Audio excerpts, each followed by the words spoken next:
Before I let Patrick take it away, in the doobly doo down below, please see our Extra Life link as well as the Heroes Wanted collective of shows. But without further ado, take it away, Patrick. Thank you, Stephanie. Welcome, everyone, to the Red Hand of Doom Prelude section. I will be the dungeon master for this campaign, playing all the NPCs who are sure to be murdered in a variety of interesting and fun ways. Joining me tonight are... Hello, everyone. I'm Lorne. I'm playing Dr. Badme Eisen, the Tiefling Alchemist Artificer. And this should be interesting. Hello, everyone. My name's Chris. I'll be playing Maximilian T. Justice, Dragonborn Paladin of Glory, a cool guy who doesn't so much not look at explosions as stand in the middle of them. Hi, I'm Ian. I'll be playing Seymour Sunkist, the Warlock Newsman. And today's top story: ecologic disaster hits the Elson Vale as infernal taint flows down the rivers to infect everything it touches. But first, Chirrup with our eye in the sky traffic report. Chirrup?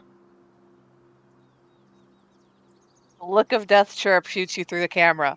Hi, everyone. I am Tara. I'm playing Chirrup, the Kenku Bard from the College of Whispers. I'm Molly Goldman. I'm playing. Oh no, I'm Stephanie McNamara. Stephanie. I'm playing Molly Goldman, socialist cleric and defender of the proletariat. Nabil here. I'll be playing as Haboob of the Red Sands, a Tabaxi rogue. And this Tabaxi considers itself an equal opportunity thief. Poor and rich pockets look the same to me. And we pick up from last session after the party trekking north up the Iron River to an old mill where they tracked down some mutated kobolds, killed the queen wasp of that mutated hive, and the leader, the mutated kobold you heard called Skrek. Badme then blew up the crude still that the kobolds had been using to distill the infernal ichor from the river water and restore its potency. The party then headed up to the mill of the artificer Vestia, whom they had been sent to check in on, where you found his long dead corpse and a magic circle that was oozing this ichor, which had been leaching into the river. Overgrown animated plants attacked, and you were all careful to avoid crossing the magic circle during the battle, but Haboob inadvertently smudged out a rune just as Badme was attempting to shut the portal, and it exploded, knocking Maximilian out for the third time that day. Searching the mill, you found some books, along with a letter / sort of will from Vestia, which explained what he was doing there in searching for members of his long disappeared adventuring party. And you found some notes written by someone else, perhaps by Jorala, the leader of the Claws of Tiamat, the group that had invaded the town of Neiman Gap, and you know someone has stolen something from the crypt of a polymorphed green dragon. And Badme had figured out that Vestia's planar portal had been turned to look somewhere infernal, but you did not look through it to see where. The party has rested, spent the night at the mill, and during this night, while on watch, Maximilian heard the distant drums of the lizard folk beating far off in the distance for most of the late part of the night. We pick up with morning. You have all long rested. You have all regained all your spells and your health. What would you like to do as you come to in the morning at the mill? Before we go back to town, we need to discuss what the story is going to be, because we can't downplay an infernal infection release. I don't know. I'm not an eco-scientist, but this is affecting so far downriver that the crops in my parents' fields are growing huge. Is Well, that safe to eat? why would we lie? We tell the truth. We just say that Well, but that's a where crazy man in the middle of nowhere decided to open a portal to the hells, which was causing a demonic corruption of the local area. We have Well, that's fixed not and what stopped we- it. It should no longer be an issue. I Yeah, don't think Chirp that's what is- we think happened, is it? Well, not Chirp exactly. is in- Close. It Chirp is seems just shaking his head vehemently at this, like, nope, nope, nope, nope, nope. It- And through like sign, and he'll just like, poison, yes. Demon, no. Scare Well, people more. People need to know, and people deserve to know, but I don't know that Vestia did look into hell. We don't know that for sure. We do know the kobolds are somehow involved. If we look at the time, and the other reason that we need to discuss it is, Crucia doesn't want the Welcomers involved, but the Welcomers clearly are, as I point over to Haboob, because we found their code book here, and you were asked to retrieve it. So there is something up with the Welcomers, unfortunately. I don't know what it is. It could be as simple as they were just trying to find their friends and this was a terrible accident, and they are now working with the town and the locals to clean up this mess. Or it could be as bad as local thieves guild tries to cover up demonic spill in water supply. yes, and getting to the bottom of this is not going to be helped if we start spinning tales. It's Well, see, very we're sim- not. That's why we're It's we're very discussing this. Well, yes, it's very simple what Vesha was attempting to do. He was attempting to find his lost compatriots. He went too far, and he went down paths that people should be warned against traveling down, which is why we should not cover this up. Yes, it Why is don't we just scary. keep it very simple and just say the road to hell was quite literally paved with good intentions in this case? Yes, that's basically what I'm planning on reporting to the garrison. Because what happens in 1 year's time or half a year's time when people who've been drinking the waters here or been eating the food that's been grown with it, that's grown huge, begin to turn like those kobolds? How Will long that will this happen? how long will this stuff stay in the water if the marsh is slowing it down enough for the kobolds to collect it? It Well, could be we- oozing out for And ever. and We this could is- simply institute a boil advisory. It's not uncommon. And that would at least deal with drinking water. And then in return to crops, well, that mostly gets fed from the rain. If The crops are growing huge, just like the insects and everything along the bank. Yes, and we should duly warn the people downstream that this is something that they should look out for. We shouldn't attempt to minimize this. we We have a shouldn't blow it out of cleric, proportion, but we shouldn't attempt to minimize this. Yeah, I was saying, like, is just Well- boiled water good enough to get rid of, like, infernal taint? Is there a way for We me don't even to- know that yet. This is something that perhaps we should consult our resident expert. Our resident expert, of course, being that water genasi that we met downstream. That might be. That's actually a good. Seymour will make a note of that. That's actually a very good point, Max. Thank you. But let's look at the. Let's take a quick look. So the timeline is Crucia and Vesha's party was killed or lost. Right. Some of them disappearing into the plains.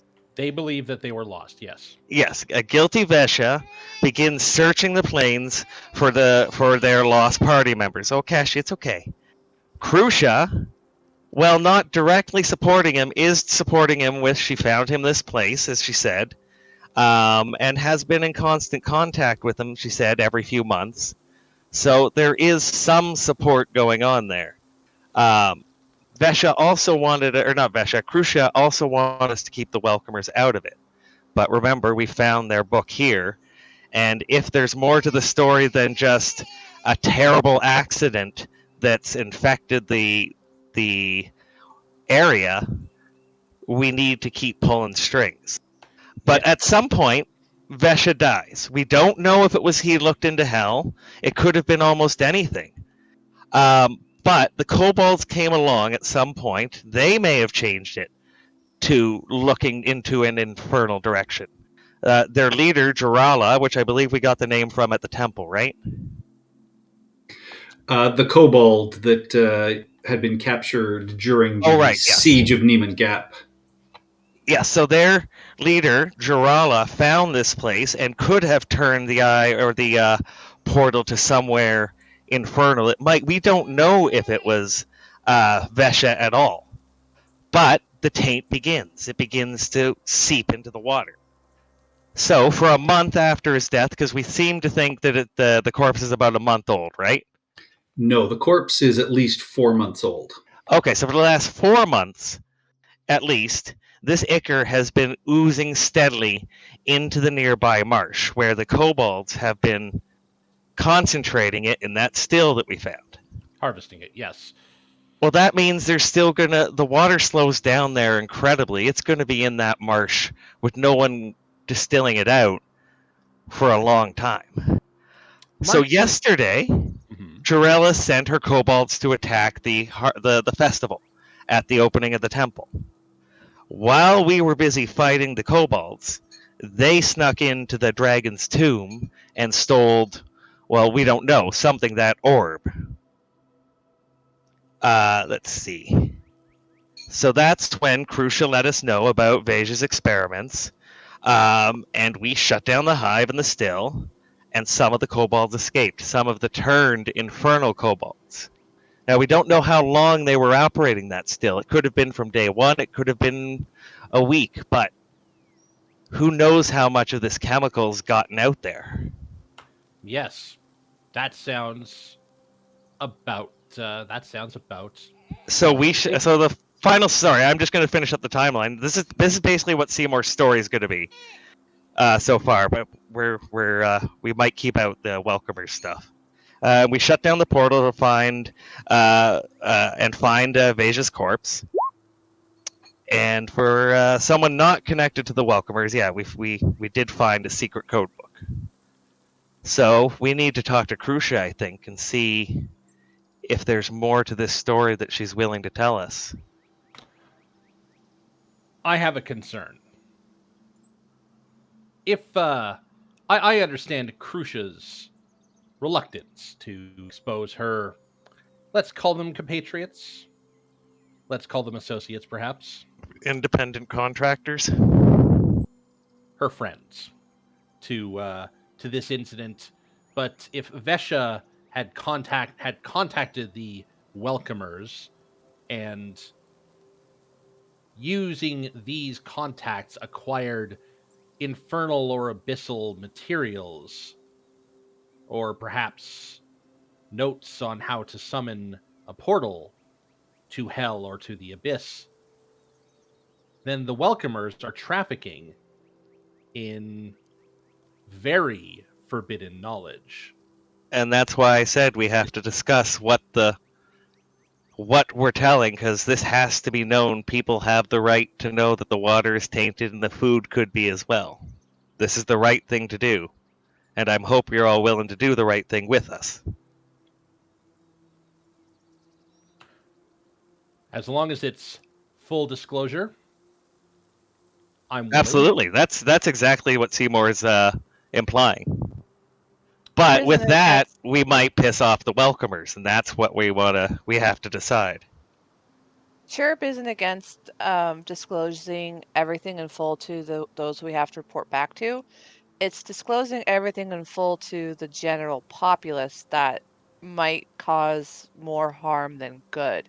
Like not saying like don't put out the warnings, but like just leave out the demonic and the welcomers aspect of it, and just be like, hey, like, yes, poison, bad stuff in the food and the water can make you very sick. Do what you need to do, like whatever needs to be done, like put those precautions in place. It's just being that truthful may do more harm than good with the general populace. That's where Chirp. I don't know how he's going to communicate this, but he's going to communicate it somehow. Maybe just like scribbling it all down as you guys are talking, and then hand it to somebody to read out loud. That's his only Right. concern. It's No, just I mean, there's some information you don't want them to know, so not to cause a general panic, and they Yes. pretty much trip over their own feet. But you also have to take into idea that we do not. I mean, this is Habub's point of view. You do not want to treat the public as feeble-minded, for lack of a better word that was thrown. They can Thank probably. you, Habub. I agree. I mean, they probably. I mean, as a thief, I have to think that everyone is above me in terms of skill, so I have to treat them as potential threats. But that's beside the point. That's an irrelevant tangent. But I do want to share everything. Let the public decide for themselves how to proceed from here. Because be known that if we do leave something out and it comes out in a rumor or later, And it bites me in the tail. Yeah. and it bites us all, welcomers and us and everyone, because we left it out thinking it would be better not to, we're liable for that. And also, How that's kind about- of where that's yeah. also kind of where like Chirp is like leave it in the hands of the leaders of the town, the people we have to report back to, like discuss in full with them. But the We people only have to report reporting back to right now. We're only reporting to Crucia. She's the only one who sent us, and she's just the head of the bar, right? What if someone, let's say one of us, hypothetically, leaks this information to the public? Well, I mean, it was just going to be the major story for tomorrow. I mean, it'll be rumors until it's established in your papers. Well, I think there's already rumors that something's up. Like this harvest isn't real, isn't It's not normal. Isn't And- normal, that's for sure. And the thing is that people have been eating this for weeks. So, Yes, let's rush to the presses then. And all the farmers, have been thrilled with the harvest this year. That's my huge worry is what kind of riot's it going to be when we start telling people that they have to burn their fields. It's We Yeah. have to see if it's safe. it's best that they know rather than live in ignorance. think of it this picture way. of I mean, I like the point you just brought up. They would be really pissed if they found out they had to burn their crops. But keep this in mind: either you continue eating those crops, knowing full well what it's going to do to you, or we leave them in ignorance and let them continue on with their festivities. This is a risk I am not willing to take. So we're going with full disclosure. Well, let's get Crucia's official statement, and that way, it's all there, exactly in her words, in writing, no misunderstandings. We can take statements from everyone, what we've seen, and yada yada yada. Have the proper evidence because there may be a trial down the road, like miles and miles and miles and miles of countryside have been tainted for all we know. You think there's going to be a trial, dear Seymour? I could hope. Okay. I mean, I nudge Chirrup and I go, look, if we tell the public, and if there is, let's say, hypothetically, there is a general chaos that works in our favor, mostly mine, pickpocketing, burglary, maybe consider that. I don't know. I have no idea. My voice is getting pitchy, but this is how I'm giving my idea. Yeah, we're gonna have to. We might have to bring the thief in to the vet. Not liking the way that meow sounds. Okay, And he hasn't used a litter box in weeks. Okay, this is one sack of gold you're not going to be touching at the vet, but let's get it on. All right, well, let's get back to Neiman Gap, anyways. Yeah, there's really nothing else we can do until we get back there at this point. Badmate, do you want to check the water or anything around here to see how it's looking? You took samples earlier on. Should we? Yeah. I Bad will. Maker, should we take samples the whole way back? See how far how bad the concentration is from here to the town? I believe that would not be undue, but let's take samples now and analyze them before we stir a panic. Best to know what we're dealing with before it's. It will take us probably 4 hours to get the type set, so work fast. And you collect samples. The water appears clear. There is no more ichor leaking from the mill itself. I would assume for your morning ablutions, everyone goes slightly upriver. You can wash. And, this is the first time you guys have actually gone out the back door. You do notice there is a small shed up against the back of the house that you've not explored. Someone else could look at that. I've had bad experience with sheds. Habub will step forward. Is it on the north side? Right there. Oh, there it is. Okay. Yeah, you can see the door's been forced open already, and there's a few scattered, farm tools and things like that, presumably used from the garden around the side. You can give me an investigation check if you want to look a little deeper at it. I would like to do that. Yes. I'll make sure he doesn't get blown to smithereens. And I will give a guidance. Okay, D13, lucky. Yeah, now most of the things in here, you don't find anything of any significant value. A couple of trowels and things like that, maybe a spade that could be salvaged, but nothing else. Okay, what about, not the things that are there. What about, do I see anything that may have been taken, like an imprint of anything that might have been there that's no longer there? You notice that probably some of the items that built the still, the copper pot and things like that, were presumably taken from this shed. I relayed that to the doctor and the journalist. So it was just the junk drawer shed and they used it to build the still? This tabaxi seems to think so. You can't see my token? I see your health bar. I see your name tag. I don't see your token. I know where you're located. You're moving around. You're on the shore. But the actual art for the token is missing. I see the token. Here's a question. Admay's gone blind. I can see. Is my avatar the only one that's really bright? My avatar is the only one that's really bright. I think that's like everything's dark. I think that's like a dim light thing. It is. Oh, okay. Never mind me. I go back to looking myself.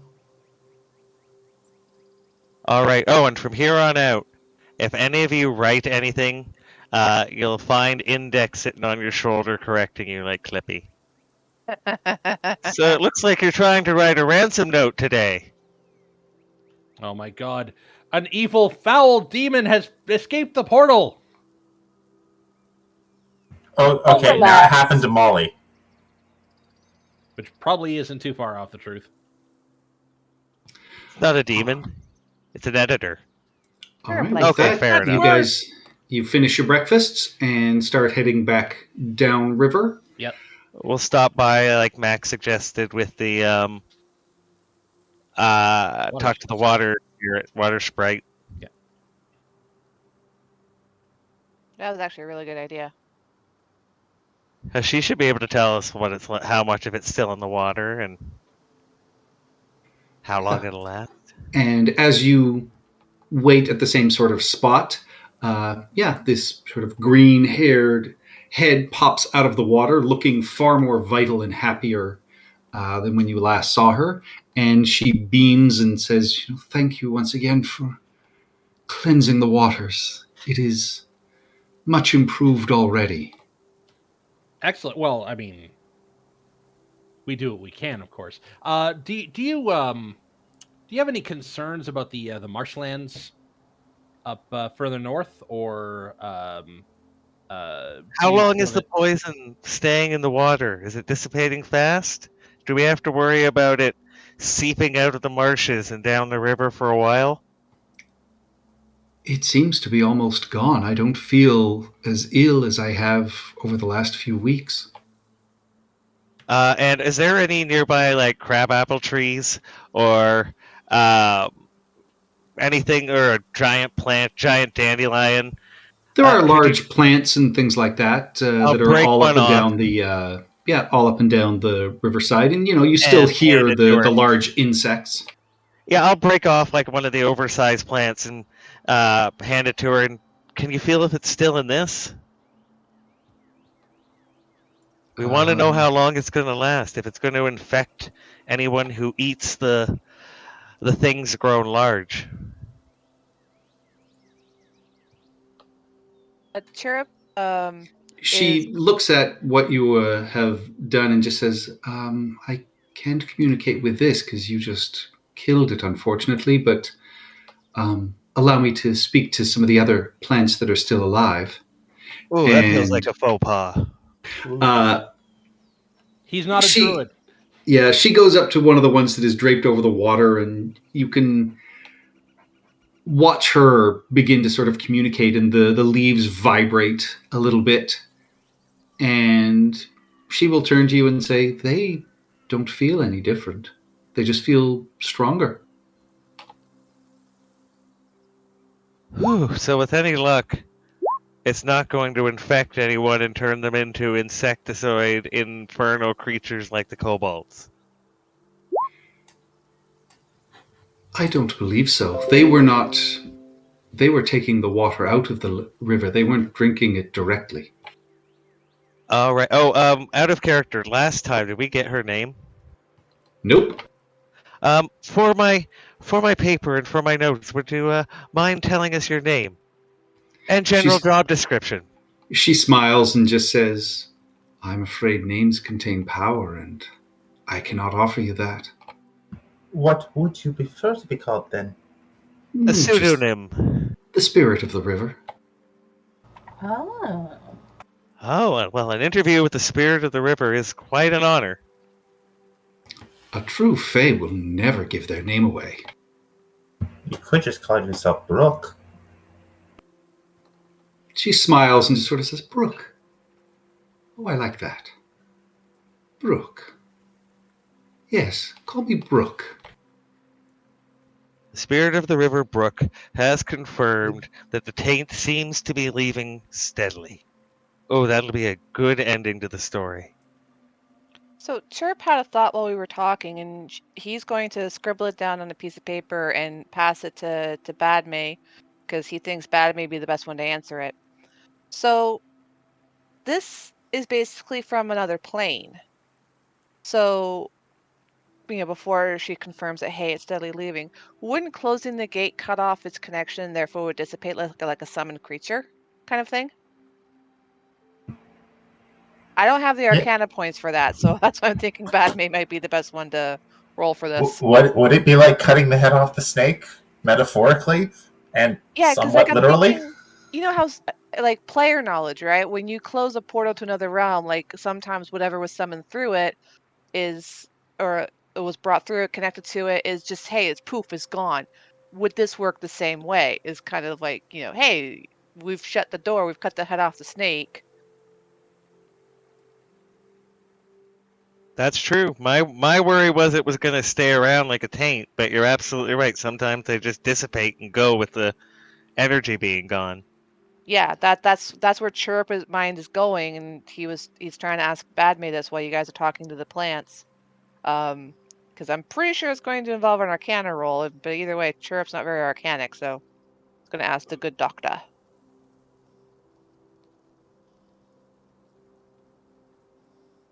I'm not sure if I would know that. I too am gifted in Arcana. I could assist. I don't think I knew that.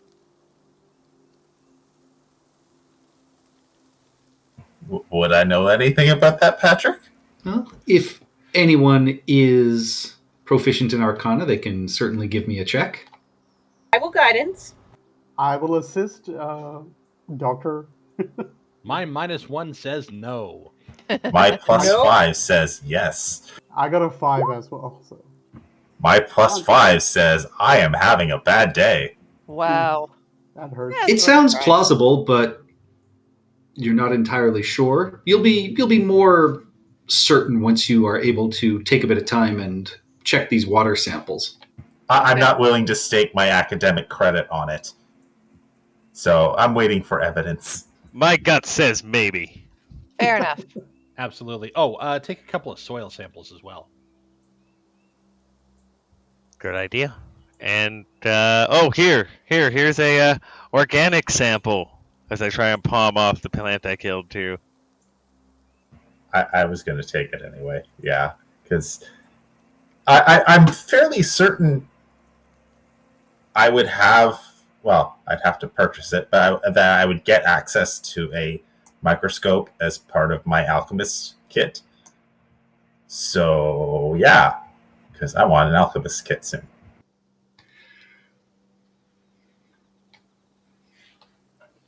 All right, so I guess we head back with a friendly thanks to the spirit of the river, Brooke. Yes, thank you, Brooke, and pleasant waters ahead.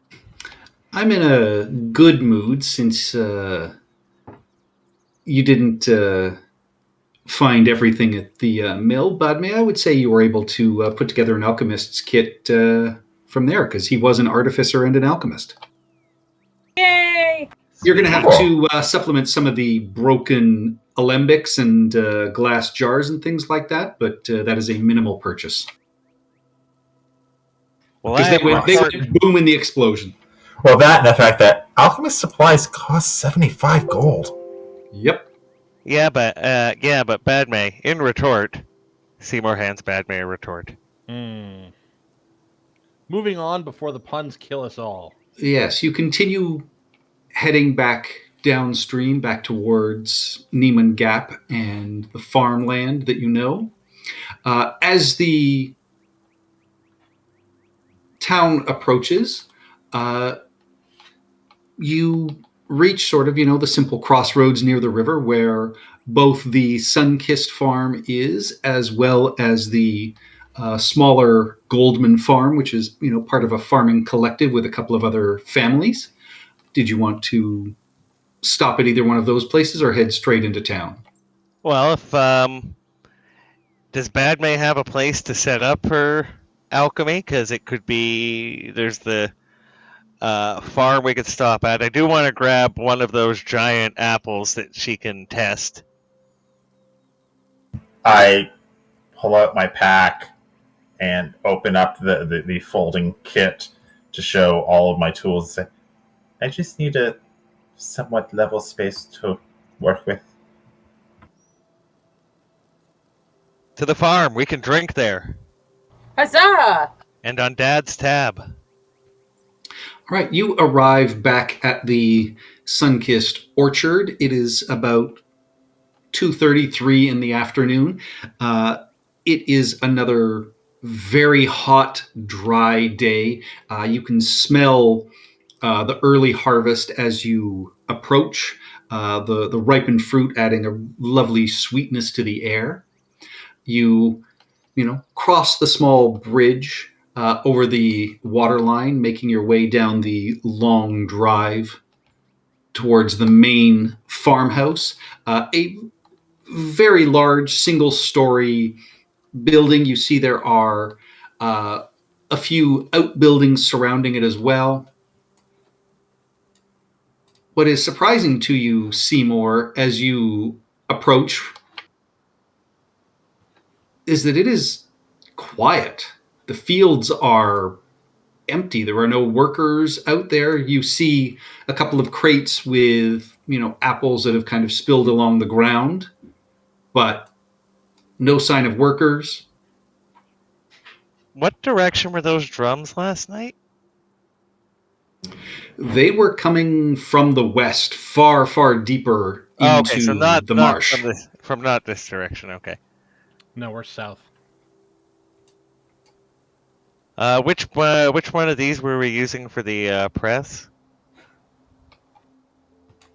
Down at the back. Down at the back. Oh, the one bottom south? Yeah, okay.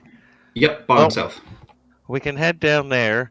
The press is currently being moved over to... Oh, shit, what's the next town over? If you're going west, it's Drellin's Ferry. No, west is Terrelton, east. then Drellin's Ferry. East is... It was the main... the trade center. that's Brindle. Talar is Brindle, in yeah. between, but yeah, Oh, you're Brindle, heading yeah. to Brindle. Yeah, so one of my lads might still be here. We can ask him what's going on. As we And yeah, as I keep an ear out. As you circle the building, you see this door has been smashed open, Seymour. Oh, well, let's Max's Hello? hand immediately goes to the hilt of his sword. Yeah, I'll prefer an action too. I'll prefer Sacred Flame. Mr. Renan, Mrs. Renan. Looking inside, you see things Alfred? are in disarray. Some of the crates have sort of been broken open and looked at, but nothing seems to be missing. But it certainly looks like it was looked through. And the door in the wood, you can see, has been cracked. Looking at the door. Does it look like it was cracked by a weapon or someone being thrown through it? Was it hacked open? Give me a with your 18 investigation. It looks like from the splinters that it was broken and smashed inwards by what looks like a club or some type of ram. And what's normally in here? Normally, this is sort of some of the dried fruits and goods that your family keeps in here. Some of it for, when it's turned into cider, there's mulling spices and things like that. So, I mean, it smells wonderful as soon as you step inside. Oh, yes, okay. Well, looking worriedly at Max and Sheriff here. Everybody, I guess, stay together. We don't know what's going on. Let's check the outbuildings and then we'll go into the house. It's usually just the Renan family here who run the orchard, so there might be Mr. and Mrs. or their son Alfred. Maybe a few workers. They should all be out right now harvesting. You also notice, Seymour, with your passive perception, you don't hear the sounds of your horses or any of the cows that are typically kept in the barn that, generally just even with quiet lowing through the day. Okay, so it's really creepy. It's never been this quiet here. Oh, I guess we'll check this next outbuilding. And that is an apple storage area. You notice a fair bit seems to have been taken from there. Like the apples? Yes. They took the apples and the people? What value in the apples? Unless the... Food. Well, yeah, but... You need to feed a lot. How many apples are missing? Like, how many apples are missing, Seymour? Well, normally at this point in the harvest, I imagine there'd be... You figure there's probably about, at least half a dozen crates that are gone.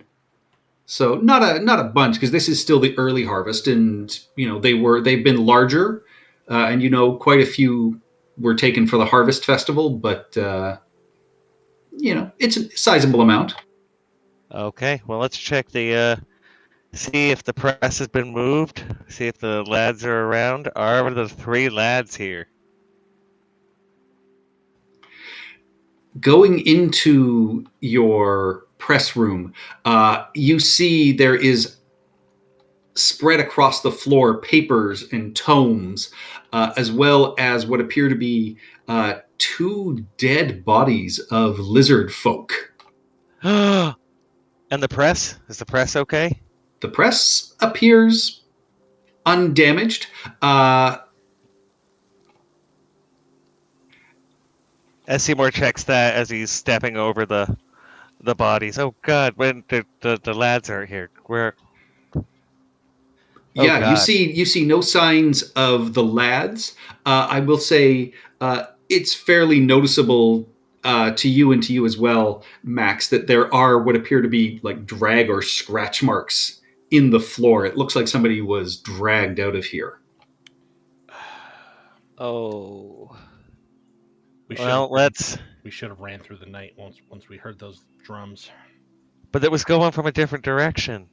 But okay. Check the corpses. Oof. Nobody is I safe. am too distraught. Yeah, Oh my goodness. you check them.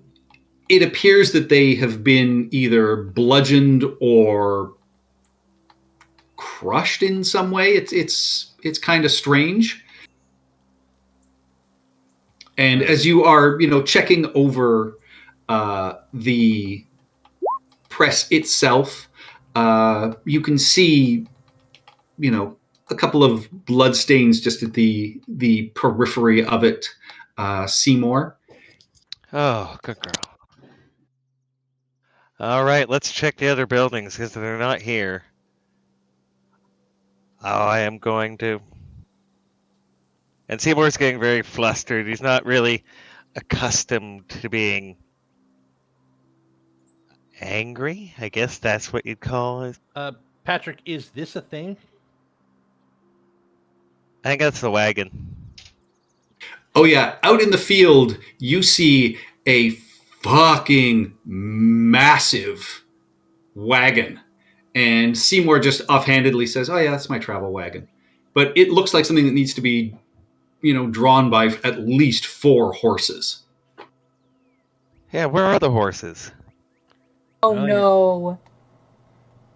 Not getting those now. Oh no, lizard folk eat horses. Lizard People folk eat horses.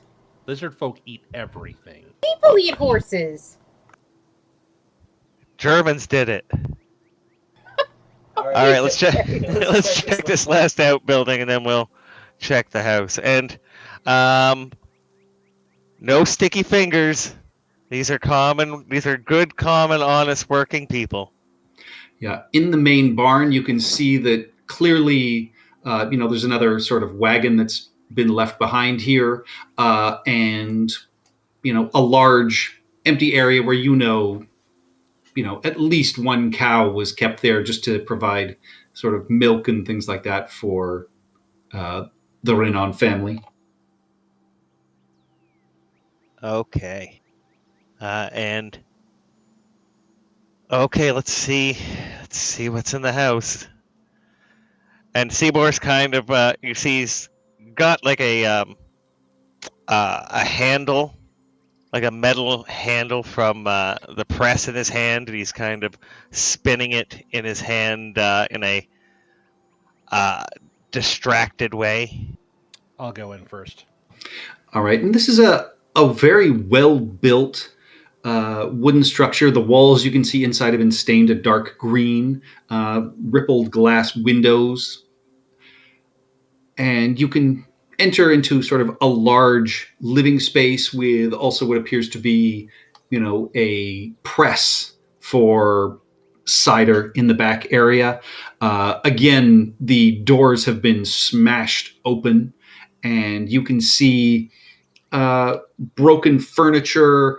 Some of the stored items and goods are sort of scattered about, and dried blood spots and splatters on some of the floors and walls, though not extensive, but there is some. Oh God! See that press? That's kind of what my press started like. We used an old one of those. But this blood is troubling. If we CSI it? Yeah, absolutely. And oh God, Seymour is so distracted. Guidance.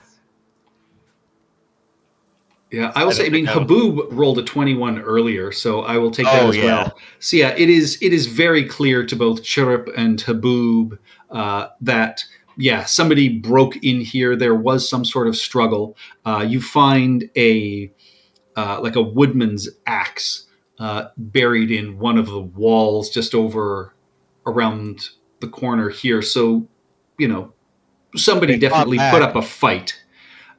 And, the beds are unmade. The fireplace is cold. And you find a broken crude club on the kitchen floor. And you would recognize, Molly, that this is made from wood that's sort of common to the area in the swamps around here, but also the riverbanks. I will let everyone know. And Haboob will also be able to point out with a 21, again, some scratches from what appear to be clawed feet. And he points out signs of at least one person was dragged out the door and down the path, seemingly back towards the river. Oh no. Well, we got to follow these tracks right now. They've taken everything. They've taken the family, they've taken the lads, they've taken the horses, they've taken the apples. A bunch of fascists. I'm Well, sorry. I think they're an autonomous collective. But yeah. Have we looked everywhere in this house yet? Like around Yes. the corner here and Yep. I would say, with Seymour's investigation and Haboob's investigation, yes. Okay. All right. I'm gonna look to Seymour to say we have to inform the town. If it looks like they've gone all the way back to the river, they're lizard folk. How far away is the town, Patrick? Town is about 25 minutes away. How far away from the river? Oh, the river is... It passes by this farm. Like, it's small, but it's on the map, yeah.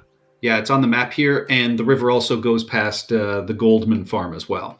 Well, we should, but we could head to the Goldman farm and send someone into town. That's closer. But we do need one thing before we keep going. And Seymour will go into the trailer and come out with the bar. We're filling up on drinks.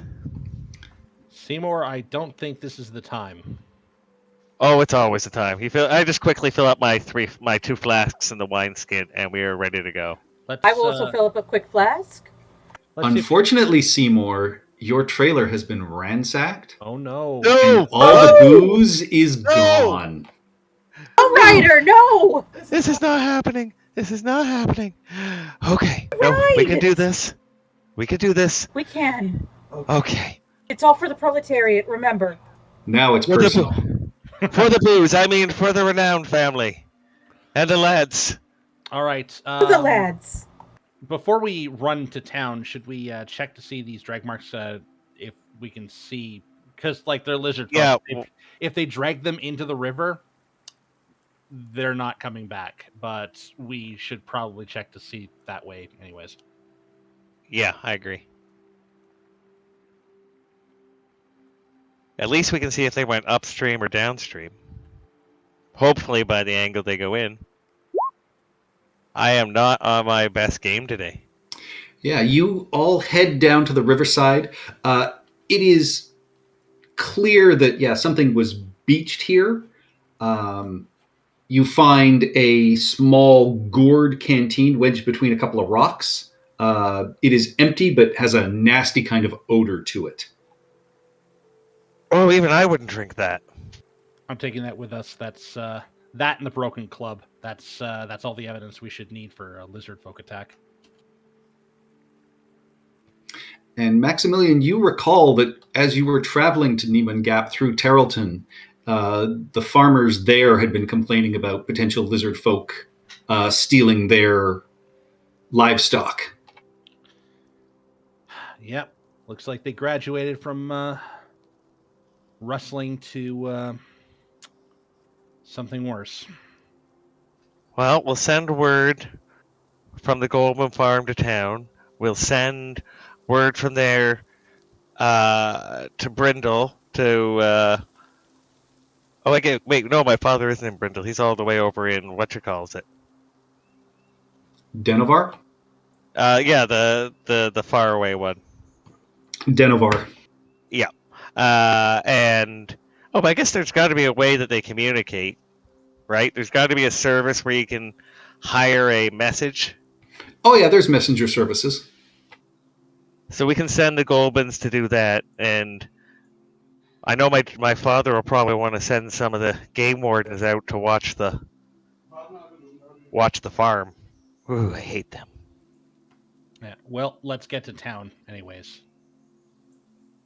Well, God, that's why we're saying the Goldman farm is closer. We can have them go to town while we follow the river. Yeah, the Goldman farm is only a few minutes away. You head a little bit upstream. The day starts clouding over. You know, there's a few spattered raindrops.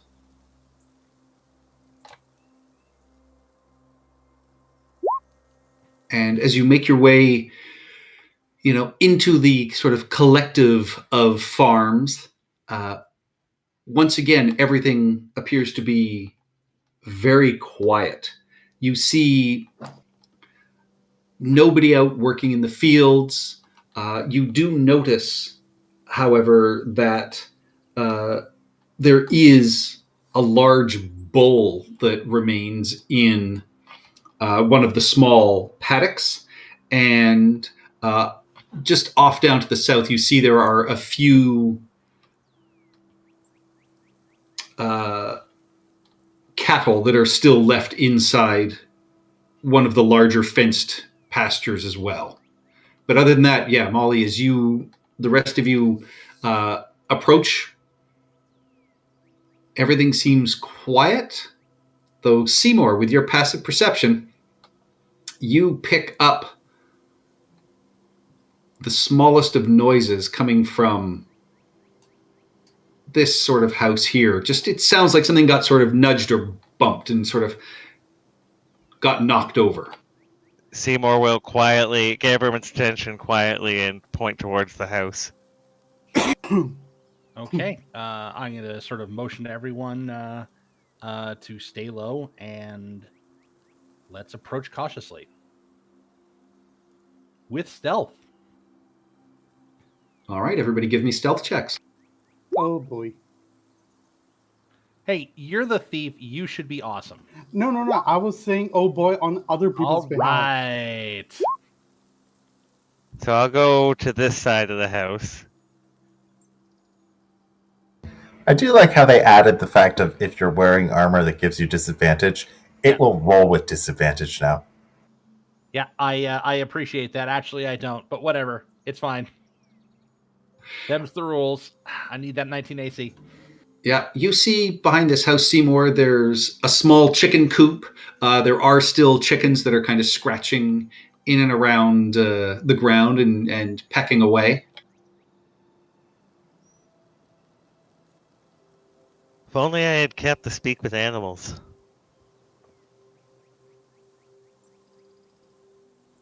Can anybody speak with animals? Nope. Yeah. Sure. Did you say sure? Yes. Well, it doesn't seem like let's take a look around, but it doesn't seem like anyone's here, but I mean, I can speak to them, but they won't speak back. ah. Brilliant. You hear just the slightest shh come from what sounds like inside the chicken coop, Seymour. All right, let's take a look inside. You poke your head in, and as you do, you feel a stabbing pain as you are literally stabbed across the sort of neck and throat as you attempt to lean in. Hey! You take 3 piercing damage as you are struck by this dagger. You see a blonde-haired child, appears maybe around 6 to 8 years old, with another child, behind, tucked way back in this chicken coop, that backs away with this knife and just get away.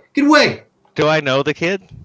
You do not, but Molly, you do. You recognize them as the Aelin children. They are, part of the collective that your mother's farm is. We're here to help you. What are you? Oh, I should tan your hide. I should. No, And as soon as no. they see Molly, they just run, and each one sort of grabs onto a leg and hugs onto you and just Miss Molly, and Poor just children, burst what into happened? tears. What happened? Did the capitalists come and take everything away? And the one girl that you recognize as Garona, she looks up at you and just sort of sniffling, just says, "It was wizards. So a lot of wizards came and took everybody in the night." Wizards? Lizards. Oh, lizards. Lizards. Oh my goodness. What happened to your parents? They were taken. They saw us, but they didn't want to say. The wizard said we were just too small. So they Did only they- took the adults? Which direction did they go? She sniffs and points to the river. She says, They floated down and took some of the animals. The bull scared them, but they took all the grown-ups. Oh How my old goodness. How old are these kids? They look between 6 and 8 years old. Is that old enough to run to town? I was just wondering that myself. Well, obviously they can defend themselves as Seymour Oh. pats a handkerchief on the cut on his throat. How much was that? 3 points? It was 3, yeah. Chirp. it's 0. We'll Oh, tap thank you. Seymour's shoulder, hip, or actually he's small, be more like his hip or something, Already done.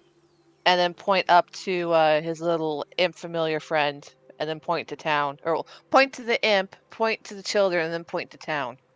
Yes, Index could take them. Oh, yes, certainly, sir. I could take them very well. That's not the voice I'm going to use, because he's not Mickey Mouse. I'll figure something else out. We're gonna get sued. All right. Oh, gosh. No, that's worse. All right. It's better than sending the children by themselves. And I'll be able And to it's- see through Index's eyes, because it's only like, what, a mile to town? About that. Yeah, Yes. so I'll be in contact with them the whole time. I can even cast spells through Index. Yeah, I don't feel like the group is going to want to wait to escort the kids to town and then come back. This is something I feel like we're all going to want to move on right now. So have Index escort the kids to town, and then we go downriver to try and find everybody. We could put them on the bull to ride to town. That would protect them. But he is Alright. too big for our Harold. That works too. Well, I still say send the familiar Yep. as well, so that way if anything does happen, we'll know about it. I could just resummon him back when he's done. Yeah. But he knows what's going on. He helped me write out the timeline. He knows exactly what to tell the people in town. If we get out of range. If not, we can just talk through them. Do we All want to right. head back to town right now, or do we want to go after these people? We want to go after these people, Max. I'm trying to think of the greater good. As long as, oh God, I can't trust that book demon thing of yours. Well, I could probably throw it further than I can trust it, but Which is the more immediate threat? The farmers that have been eating this food for months with no ill effects, or the humans that have been taken by lizard folk who are known to eat anything that moves? I was mostly Option thinking, B. I was mostly thinking of the of the fact that the town might come under attack by the lizards folk. But we do have people to save now, so yes, let's okay, sorry, what are your names? Hilu and Garona. Hilub, Garona? Hilu. Hilu, Garona. Listen, this is Index, I think, and he's a little book fairy. With his Oh yeah, mind. their eyes have not left him since he was summoned by Seymour. We'll call him a book fairy. Index knows a lot of things, and he's going to take you to town to go meet up with the garrison. The garrison's probably the law in town. Probably the best place. There's no real garrison outpost here. Hmm. It is, barely a hamlet, which is, one of the reasons you were sent here in the first place. Yeah. You would assume that, your captain may still be here for someone to look at. But, the kids also look up at you and just say, Miss Crucia's in charge, right? Oh, yes, you can go to Miss Crucia. Of course, the tea house. Yes, go to the tea house. Index knows a lot of things, and he'll know how to get you to the tea house. The lizards are not here right now, but the people at the tea house absolutely need to hear about what happened here. Will the wizards come back? I don't know. We're going to make sure they Hopefully, don't come We're back. going to make sure that they won't. Yes. Are my parents okay? And they're looking at Molly when they ask this. We're going to make sure they're okay. They'll come back to you, I promise, okay? I'm going to go, and we're going to get them back. We're going to get everyone in the town back. Max kind of winces at that. Behind the Yeah, I think that's a collective wince. You can give me a persuasion check or a deception check, Molly, depending on what you are doing. Is it a lie or is it hopeful optimism? Exactly. This is hopeful optimism. All right, give me a persuasion check, please. While they're talking to the kids, Chirrup is going to go in the house and have a look to see if there's like a lantern or something. Ooh. All right. Yeah, the kids look up at you hopefully and just kind of nod, but you see they're not entirely reassured. Yeah, Chirrup, it's not difficult for you to procure a lamp, and you find a half full little can of oil for it. All right, I'm going to set it up and light it, and then give it to the. I kind of want to hang it on the horn of the bull, but I don't think that'd be a good idea. So I'll bring it back out to Molly, and pass it to her, and like nod to the children as like give it to them to light their way. You do notice, Chirrup, as you are, you think about sort of heading over to the bull paddock, a thin trail of blood leading what appears to be to the paddock gates. Huh. I'm going to make one of my trinkets, and effectively I'm going to make a throwable stink bomb. I assume I would have chemical agents that could create one. Anger the bull. No, I'm going to give this to the kid to say, if you see another one of those lizard men, just throw this at them and run.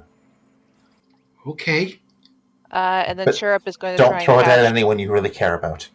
It's going to try and catch people's eyes and like just motion with his head towards the bullpen and like mimic, bleeding and leaving a trail. All right, stay here, kids. And I'm going to walk over towards the bullpen. Yeah, Seymour, you notice just the hintest sort of malicious gleam in the younger child's eyes when Badme says, "Don't throw this at, somebody else." And, but with that, the kids will head off to town with Index. Chirrup, you show Maximilian over, and yeah, there is a blood trail that leads directly, looks like into the paddock with the bull, Maximilian. Okay, I'm gonna stand by the gate, by the fence, not by the gates. Gates can be busted through easier than fences, and I'm just gonna sort of peer over and see where this, see if there's any like obvious lizard folk bodies or anything like that. Give me a perception check. I'm gonna have a look as well. All right, you can give me a perception as well. P is for perception. Here we go. I see nothing. Oh, Yay! Lord. I'm walking up behind them and all. We are doing so Roll bad. Hey, look, a bull. Oh Yeah. my god. Oh, Jesus. Wow. What is with us? Those bull's testicles are gigantic. Oh my god. Just to add, to this comedy of errors. Molly's like, what? It's a freaking bull. Can't you guys? Yeah, Oh, they are big. so easy. Yeah, Molly, you are the first to notice that the bull's horns are caked in blood, and you sort of Ooh. direct everybody's gaze away from the back end of the bull up to the horns. Ooh, nice And- haunches. Oh, okay. Badme, you pick out that there are what appears to be 3 small darts stuck in the bull's side. Ooh, that didn't end well. Those do not look nice. I'm not getting in there to pull them out, though. No. It looks like that didn't end well for someone. It looks like someone tried to kill the bull, pissed it off, and it gored them. Can I pull them out with Mage Hand? Yeah, easily enough. Seymour, pulling them out will hurt. Bulls are big and powerful and mean. And leaving them in, they could get infected and it could kill the bull. So let's everybody get out of line of sight. Hold on. It thank would sometimes removing the dart could cause bleeding. So maybe it's not a good idea. Would it be medicine or animal handling or like survival? That's It'd an be check. it'd be medicine. It would be animal handling to try and calm the bull while this is happening. Yeah, Haboob climbs up onto the roof. Chirrup heads into the bushes. Badme ducks around the corner. You would think, these are small darts. You don't think they will do a lot of damage to be pulled out, Molly. Okay. All right. So they're small. Be careful, but they're not going to make him bleed to death. I'm going to climb up onto the roof and reach down, ready to pull Seymour out of danger. All right. And pop, pop, pop. All right. Give me a sleight of hand check just to see how gentle you are with this. Oh, I ain't going to be gentle.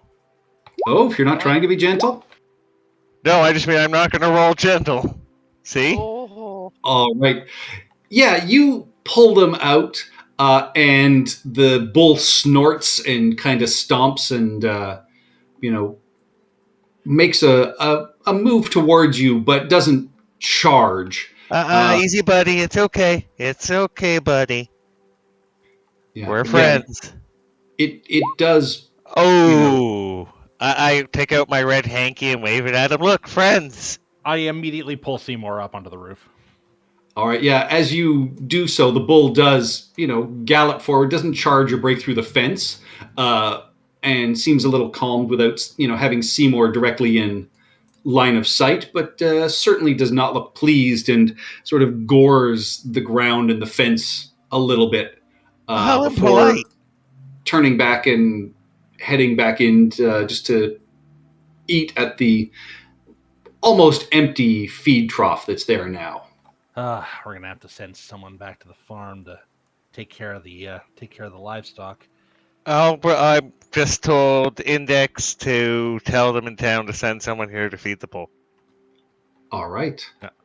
Okay, well, hop down from the roof. So shuffle Seymour back around the barn. Thank you. I'm not much of a farm boy. Chirp wants to check out inside the barn. Are there any access points, like a loft window or something, that's outside of the pen?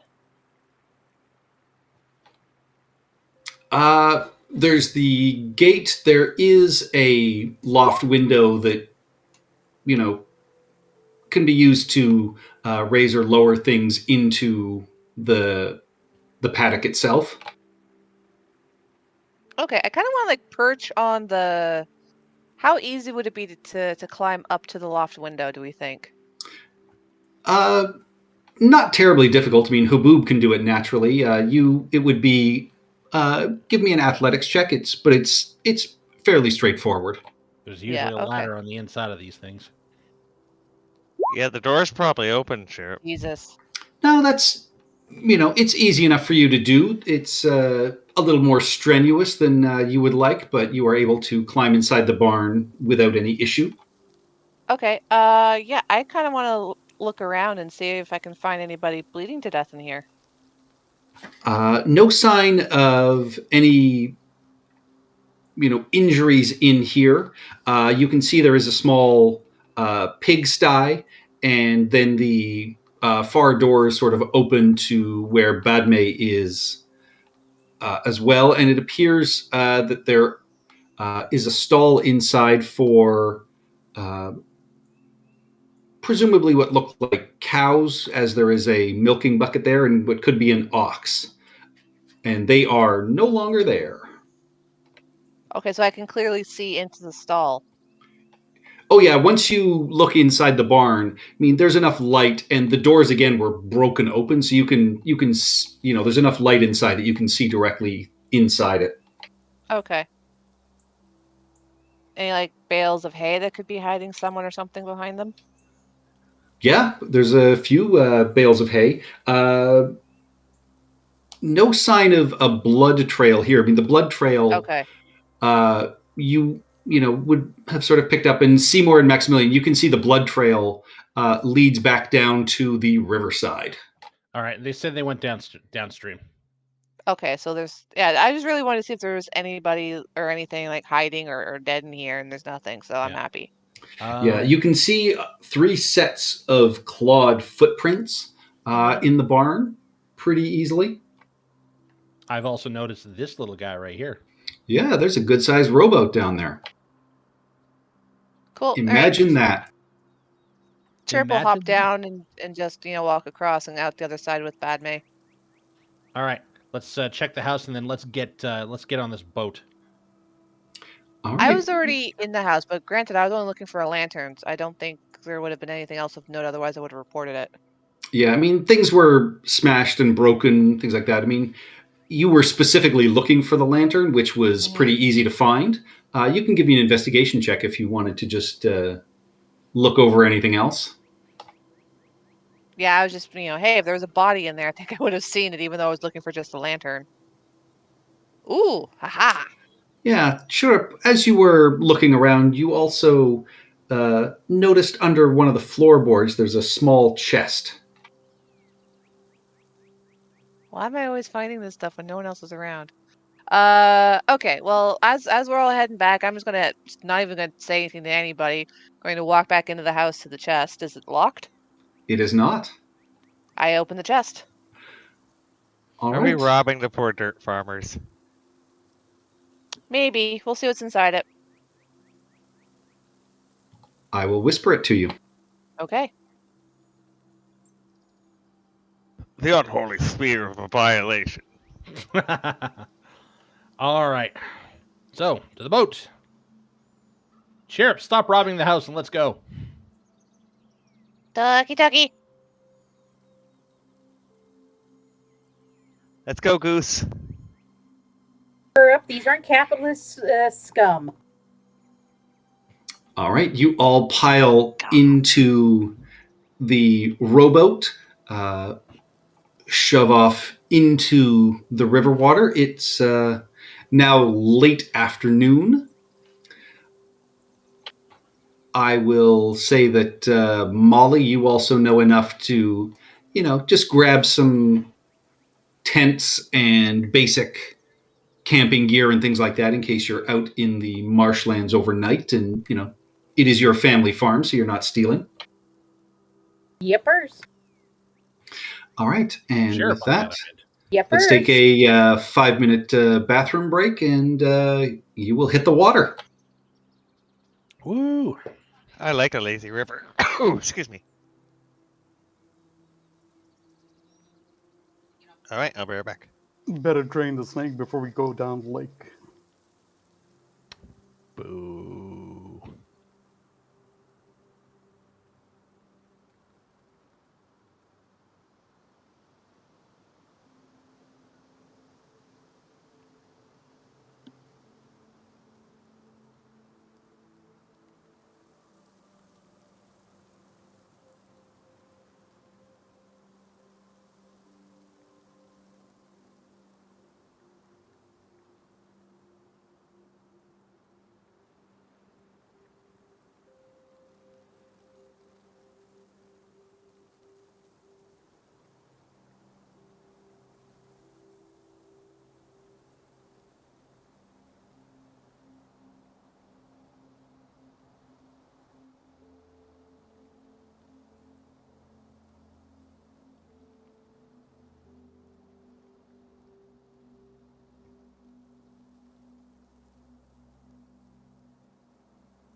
Beck.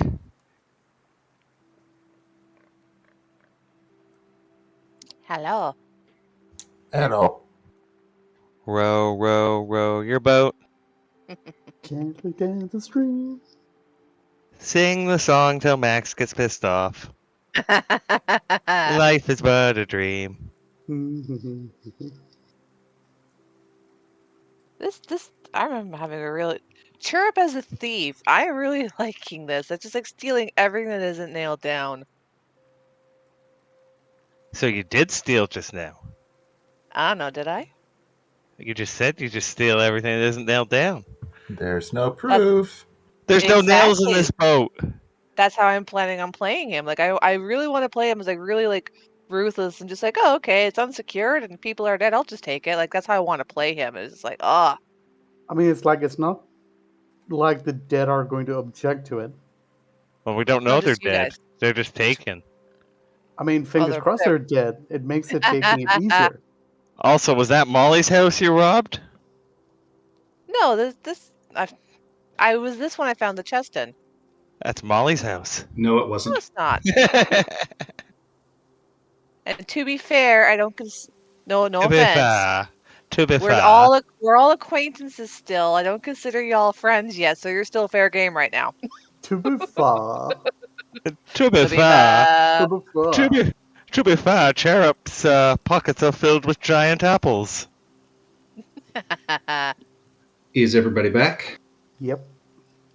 Steph isn't yet.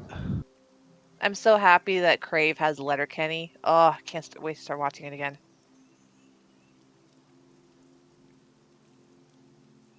You're watching Letterkenny? That's what I Oh. appreciate about you. We love Letterkenny. Miles got me into it, and I just recently signed up for Crave, and I saw that Crave has it, and I was like, yes. Yeah, calling it Listowel wouldn't have really gotten the same international appeal. Yeah. Because it's all filmed in Listowel. K. Trevor Wilson was actually on last comic, last one laughing. He was really good. He was a lot of Yeah. fun. That was that was one of the Canadian one was pretty good. I went in expecting a really low bar and found it absolutely hilarious. It was pretty good. The only thing is, it's just like the way that they push is like, hey, if you don't get someone to laugh, you're out. Like, I get it, you got to keep it going, but I still feel that was like that one guy. I think he would have beat everybody. I prefer the Japanese one, which is like 24 hours or 12 hours. It's super long. And they're and it also has a theme. Like there's one where they're all nurses. Yes, I love those. They're so much fun. It's sad they didn't do the one last year. I mean, I get the COVID and stuff, but yeah, I mean, and if it's you love- Japan, if so you- they actually put them in a little bit of danger.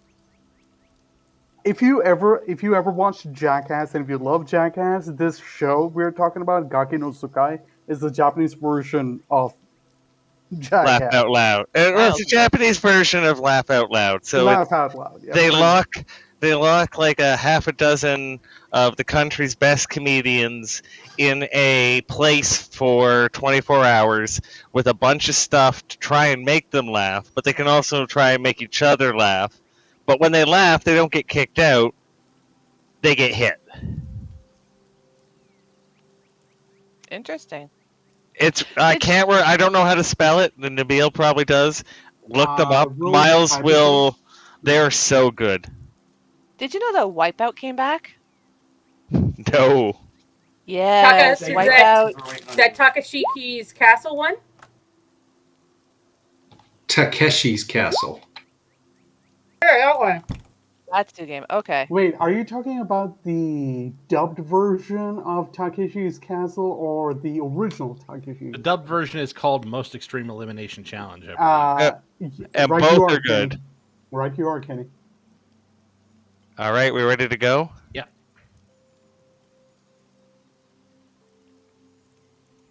All right, so you take the boat. Boatsa. No, just the one boat. The one rowboat is actually large enough for all of you. Oh, okay. All I know is cats and water don't mix. Some cats don't mind water. They're weird. I tried to Circus do that with fans. Toby, but Toby There hated are it. some breeds that love water. Yeah, the I Turkish know- fan cat. Yeah. Yeah, I know of one who actually did enjoy swimming. It was weird. I tried with Toby when she was very young, like bring her in the shower, and mostly it just ended with her claws in my shoulder. Oof. All right. You know that it takes at least a few hours as you head up this river before it turns into the marsh. The river itself is fairly easy to navigate. There's no white water. There's very few rapids. You know, you are able to paddle in some areas. Other areas, you're using the paddles almost as poles with a keel boat as you push do your we way pass- through. Sorry, do we pass Brook as we're going, or no? We don't No. go that far. You don't go that far. And so, who is going to be keeping a lookout as you paddle? And who is going to navigate? Seymour with the perception. Yeah, I And do who would like to try and track the lizard folk? So, someone to keep a lookout, someone to navigate, and someone to track. I'm looking at my skills, and they all suck for this. Who's got survival first? My survival is 1, but if I can get a short rest, I can change that to survival. I can get. We don't have time to. Well, I mean, in the boat, you can take a short rest. I mean, the first bit of travel is going to be, the first 5 miles or so will take you about 2 hours.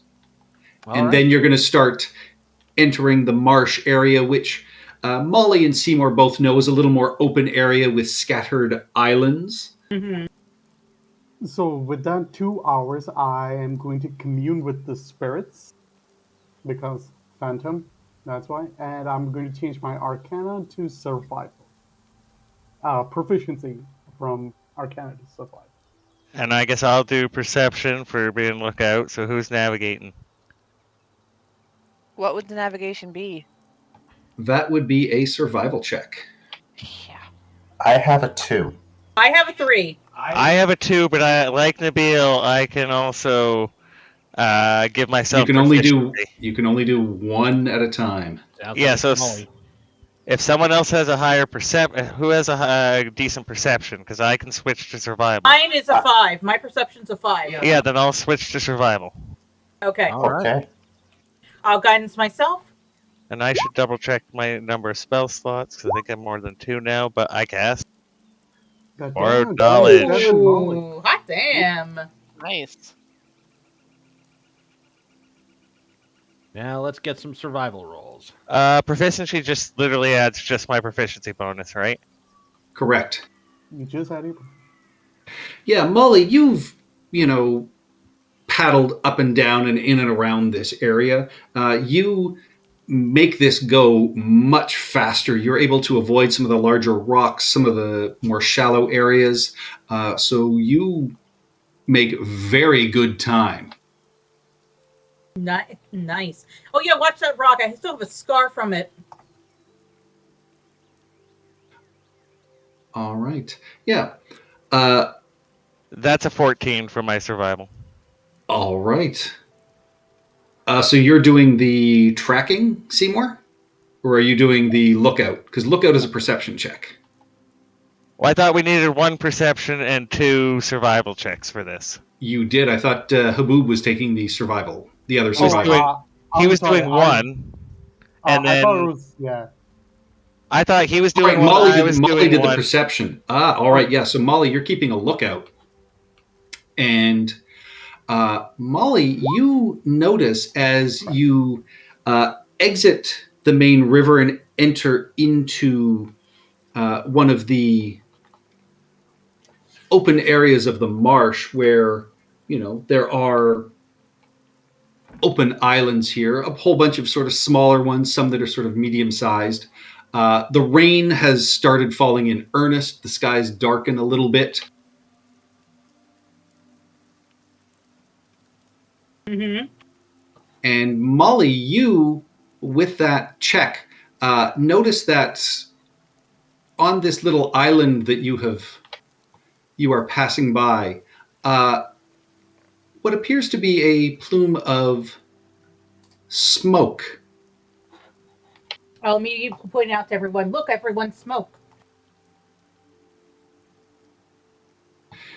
And I will say with that 24 as well, you also notice what appears to be a small cave entry in the side of the rocks as you go by. All right. Let's bring The go. boat, bring the boat to here, and we'll tie it up, and we'll take a look.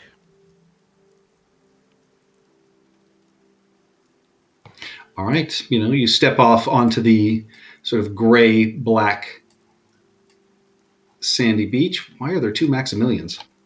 I saw 0 Maximilian, so I don't see my token, and I can't select a token either. I can see yours. That's weird. I see all of your tokens.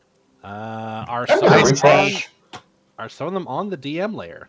I don't see Lord. Nope. Now I do. Okay, then I just saw that just before I clicked refresh. I don't see mine. Oh, there Yeah, I am. Maximilian disappeared. Now he's back. There's Chirp. Thank you. There's Chirp. Everybody else good?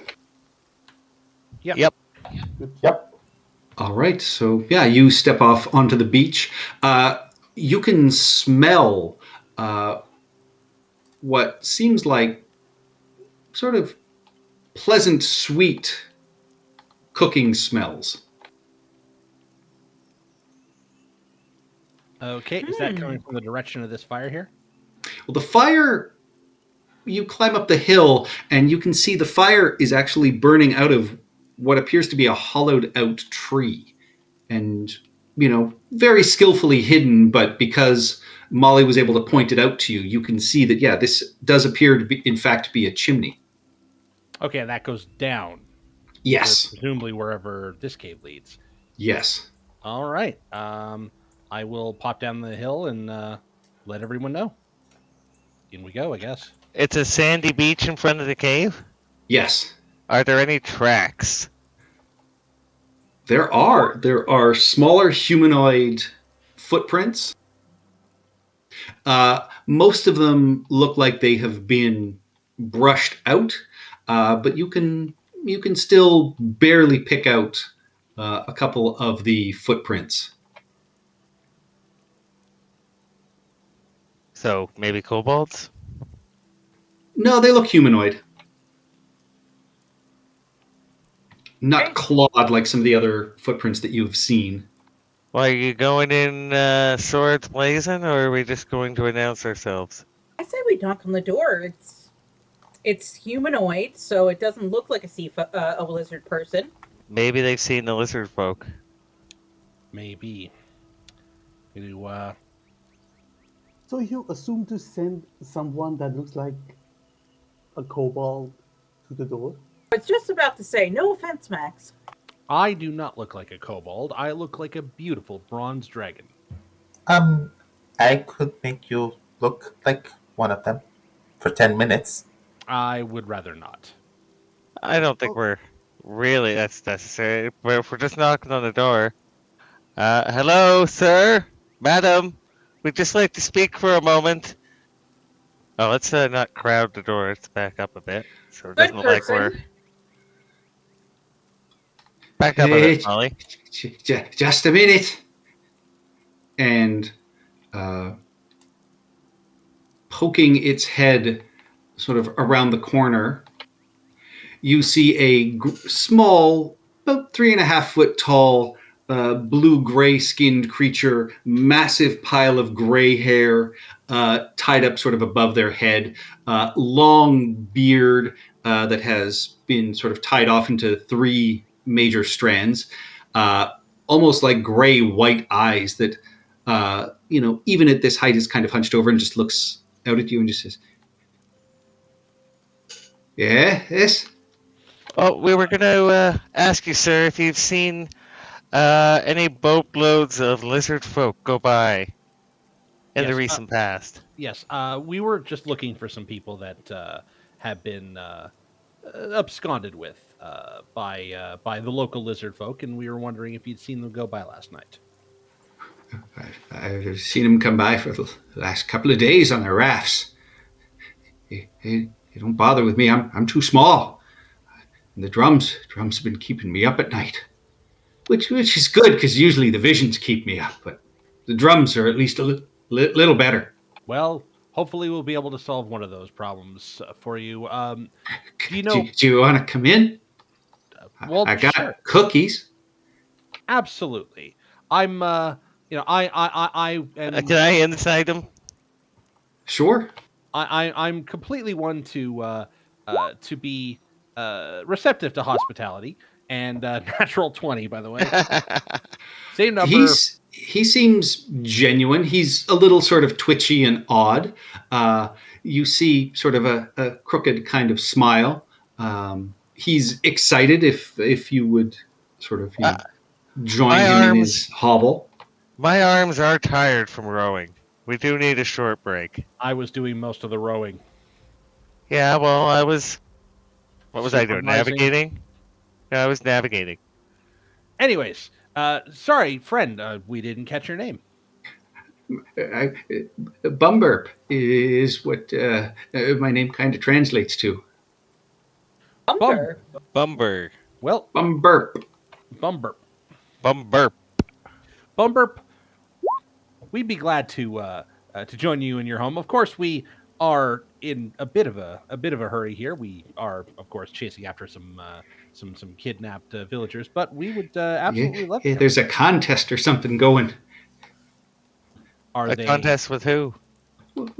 He just sort of backs away and ushers you in, and you've all got to sort of stoop to get into his hovel. You can see inside it is, carved out. Nothing fancy, but everything inside is, well done. There is a sort of 4-room layout in here. The first one off to your right also appears to have a chimney leading up to the surface, and you can see there are sort of dried herbs and coals and things like that, and there's a leather flap that can kind of close the door off in it. And he just sort of points, he goes, here's the vision room. If you want to share a vision quest later, we can do that. Show you some of the things that have troubled me. Bad tidings coming. Bad tidings. But I wish we had time to hear all of them. And I was honest about that. He leads you into a smaller sort of kitchen and seating area, and then there is a bedroom and another small room that he points off. And he goes, "If you need to relieve yourself, that over there, that's where that happens." Thank you. Yes, and we appreciate the offer of the Vision Quest. Unfortunately, I haven't gone on a Vision Quest since I was a teenager. Perhaps on the way back, if we have time. Yes, perhaps. You should make time. Make the time. Maybe. Oh, I do want to do it. Yeah, me too, but not right this second because currently a bunch of people have been taken by lizard folk. Do you happen to know where they are? The lizard folk, at least. Hey, hi. They're probably at the Ring Current Islands. They're out in the center. The Muckmarsh tribe lives on. It surrounds the King's Island out there. But something's been going on with the lizard folk. There's some kind of contest going on where the winner's the clan with the most captives, it seems. It's been going on for it'll go on a 10-day or so. So they might still be alive. Oh, I think so. It seems to be a collection of sorts. That I used to know a couple of them, but I'm too small, so they don't see me as being of any value. What is... They said that about the children, too. Yeah, what is it with height? They're looking for impressive prizes. Aye, yes. Yes. And, most people think there's only one lizard folk clan, but there are three. There are three. And Ooh. there is something going on between them that is causing this. I don't know what the prize is, but, the drums seem to call out the leading clan or something. And with that, he puts out a tray of black cookies that are hollow, and he says, I just finished doing a batch of these. I knew someone was coming. These are doomsday cookies. You will break them open when you eat them, and they will give you a prediction of how you're going to die. Whoa. I'm going to very carefully pick up a cookie and Sheriff look just at cracks it one from... open. I want to slap his hand away from the cookie. No, Look. you'll seal my doom. Me or Seymour? How can we seal your doom when you don't even know what your doom is? Max The cookie knows. Max feels the guiding light of Torm is more than enough to shield him from any such superstitions, superstitious nonsense, and he will gladly handle one of the cookies and nod and say thank you very much, Bumburp, and bite into it. Yeah, no, as soon as All right, Bumburp so- suggests, oh, it's going to give you a vision of your death, Sheriff just like dives in and like cracks Wait, one we don't open. have time for a vision quest. All right. No, there's you crack the cookie open, Chirrup, and inside you see what appears to be a blank slip of paper, but as you pick it up, words slowly begin to form on it. Roll me a d20, please. Oh no. Eee. Ooh. Rest in peace. Do you want me to whisper this to you, or do you want me to say it openly? Whisper, please. All right. Because I will turn this into role play if I need to. It's going to be fun.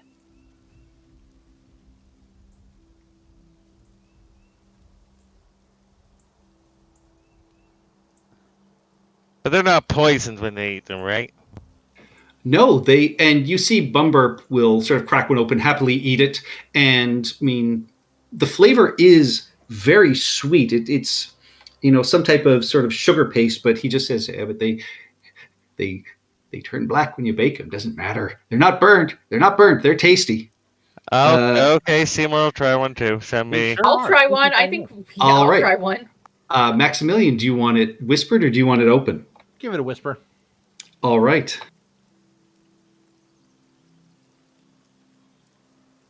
Thought Maximilian didn't care about any of this.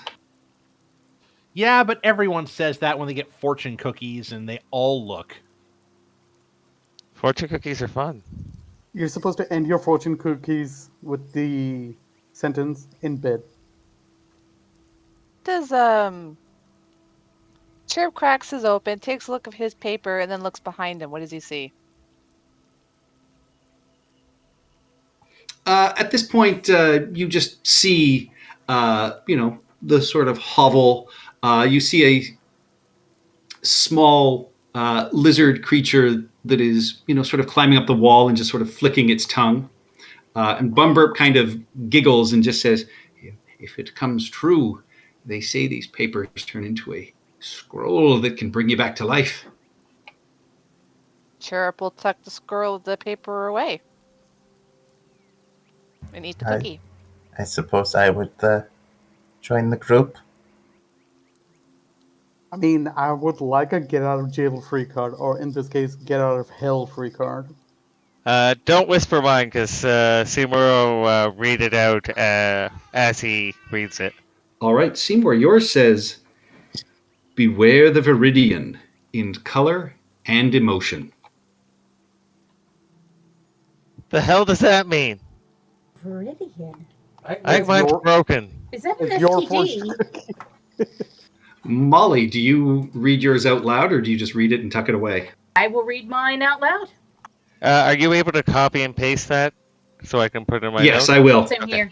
Molly, yours reads cold. So cold. Ooh. It must be. Time with your mother. Oh. And Badmate, do you read yours or do you want it whispered? Whisper, please. All right.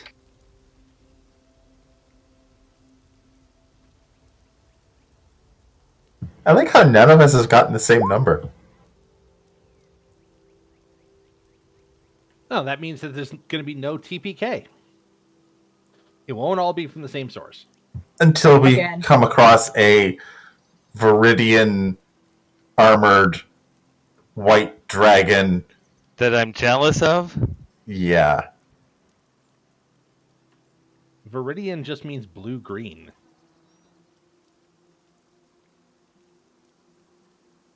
Well, then what emotion is Viridian? And what about Haboob? Oh, whisper, please. Interesting. Why? What do yours guys say? Eat at Joe's. You will die a horrible, horrible death. Well, that's not clever. No, it literally says Seymour will die a horrible, horrible death. Is that Viridian?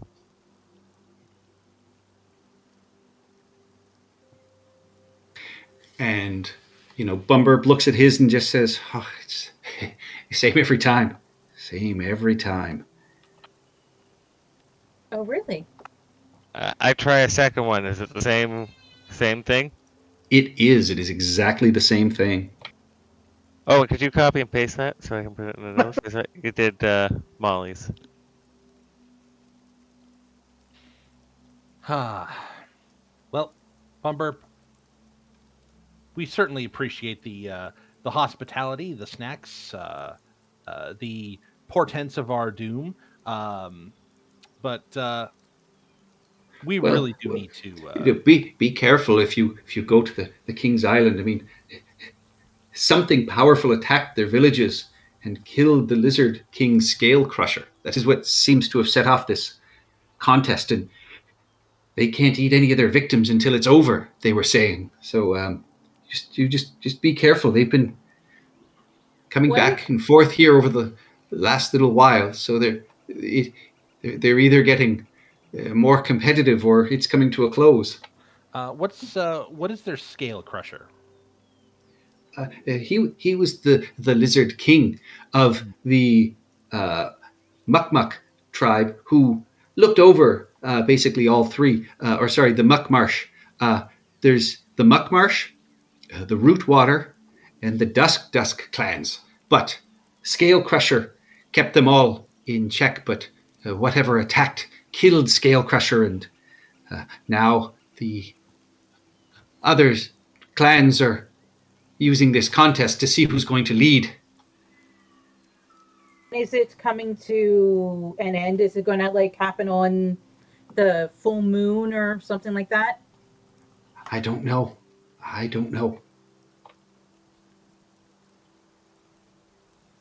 Well, we thank you for your wisdom and the cookies. Cookies were good. Do you know what emotion Viridian is? Yeah, no.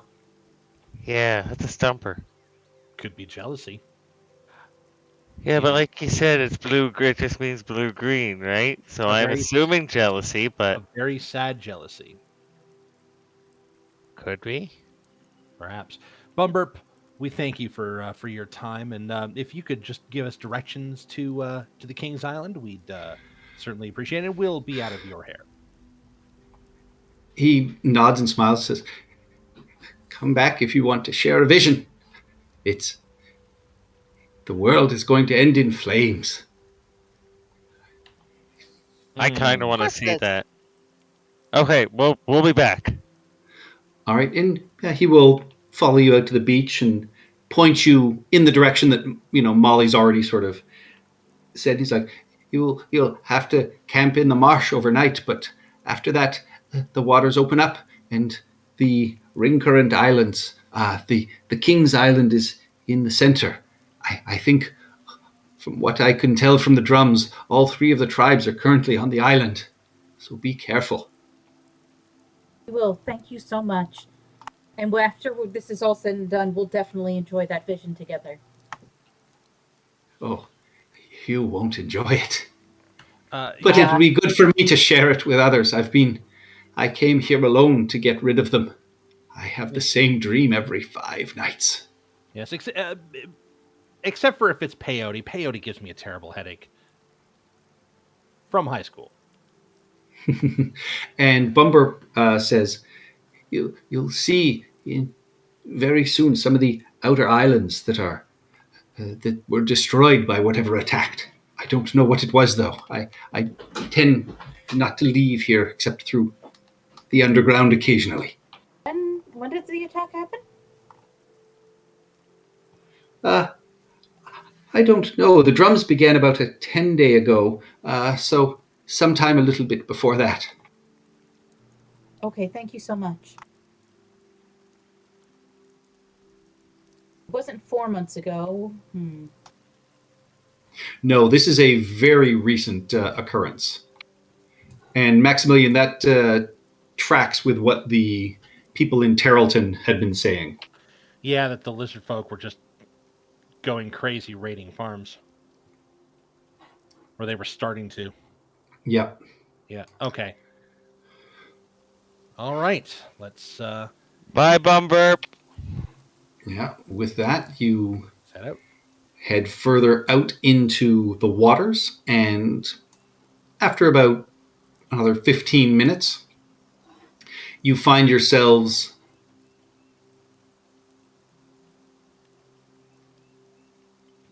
Once all your again, tokens half work. party. Nope. That is so strange. I see Seymour, Haboob, and Max. Yep, same here. Only see Max and Seymour. I see. Yeah, there I am There's now. Chirp But I was only seeing Seymour, Max, and Haboob before. and me and Molly. And now everyone's on the boat. We're on a Yeah. boat. So On a up boat, ahead, mofo. you see You can swear into it. a series of joined islands. The water here is a little muddier, and there's a slow sort of current. And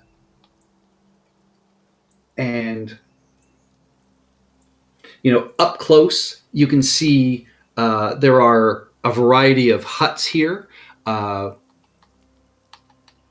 Most of them seem to have been either physically knocked over or crushed with logs that have been snapped like twigs. However, many more of them are oddly destroyed. And that is what you can see as you make your way towards these islands. Seymour, you notice, near the top of these islands up here,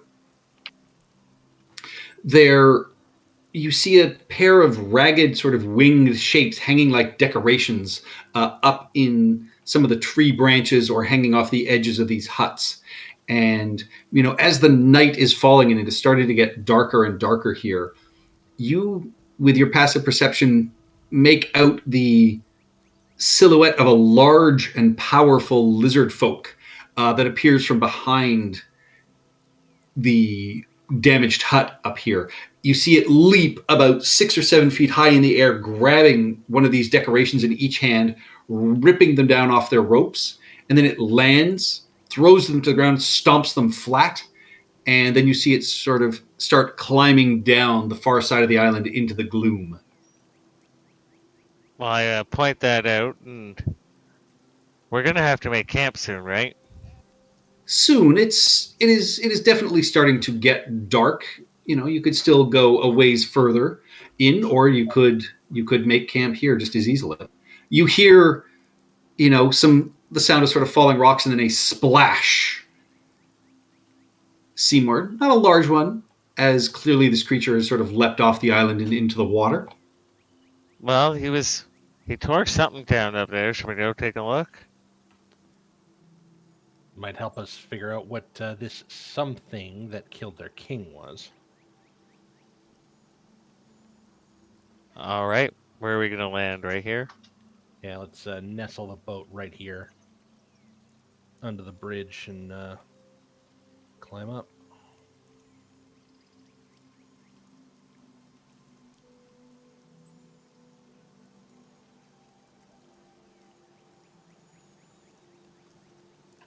Where did he see this massive lizard folk up here? Up there. Yep, up at the very top. And keeping an eye out for anything that might jump out of this, like from the huts or the rubble.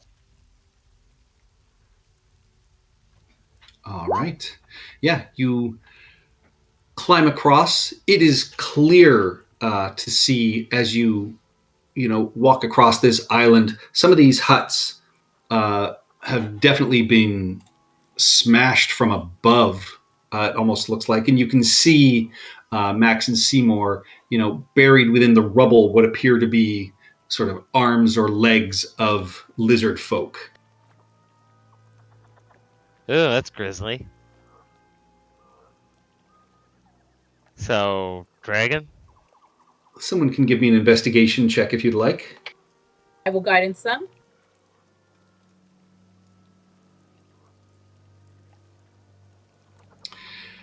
Yeah, Seymour, to you and certainly to Badme, this appears that the bodies in the huts, some show signs of being burned partially away by a very powerful acid. Oof, like the wasp didn't shoot acid, did it? Nope. The black dragon does. And it can crush things too. Is it black From dragon above. that shoot acid? Yep. Yes, it is. Well, are you coming, Max? Let's go up. He was up Yeah. there. Yeah, and as you climb up these steps, you can see parts of the vegetation and rock have also show signs of being dissolved or rotting away. Don't touch it. You don't know if the acid's still working. I don't like. Padme, you may want to collect a few samples. I don't like the implications of this. And And at the we top head here, up. yeah, you can see that these things that got ripped down appear to be crude effigies of a dragon. And they were white? They were black. They were black. Oh. Well, I mean, that adds fuel to the black dragon theory. Clearly, that lizard folk you saw was not particularly impressed with the behavior of the dragon in question. Is it the one that's controlling this contest? Could be, or Is this? could Oh, sorry. be, Go ahead. or it could be perhaps the local god, or perhaps the local protector that decided that perhaps their king wasn't worthy anymore. Is Maybe this they're hut not so here? thrilled. Is this hut? I was asking if this hut was standing. The hut Or is if it's- standing. Parts of the roof have clearly been melted away. Inside, you can find basic weapons, some clubs, a broken spear, a couple of carved wooden shields. Do we see what, like a dragon wing or something? Seymour, as you were pulling up, saw a very large lizard folk leap up and rip what appeared to be hanging decorations down, and they were crude effigies of a black dragon. Oh, okay. Well, And then there it is a black stomped them dragon. into the ground and dirt, and then clambered down the side of this island and seemingly swam away as Seymour heard a small splash. Well, if there is a black dragon, and we have to fight him, this lizard folk might be worth talking to. Clearly, he doesn't like the black dragon. But do we want to check these huts before we continue on? Yes, Mhm. probably. I will guidance searchers and such.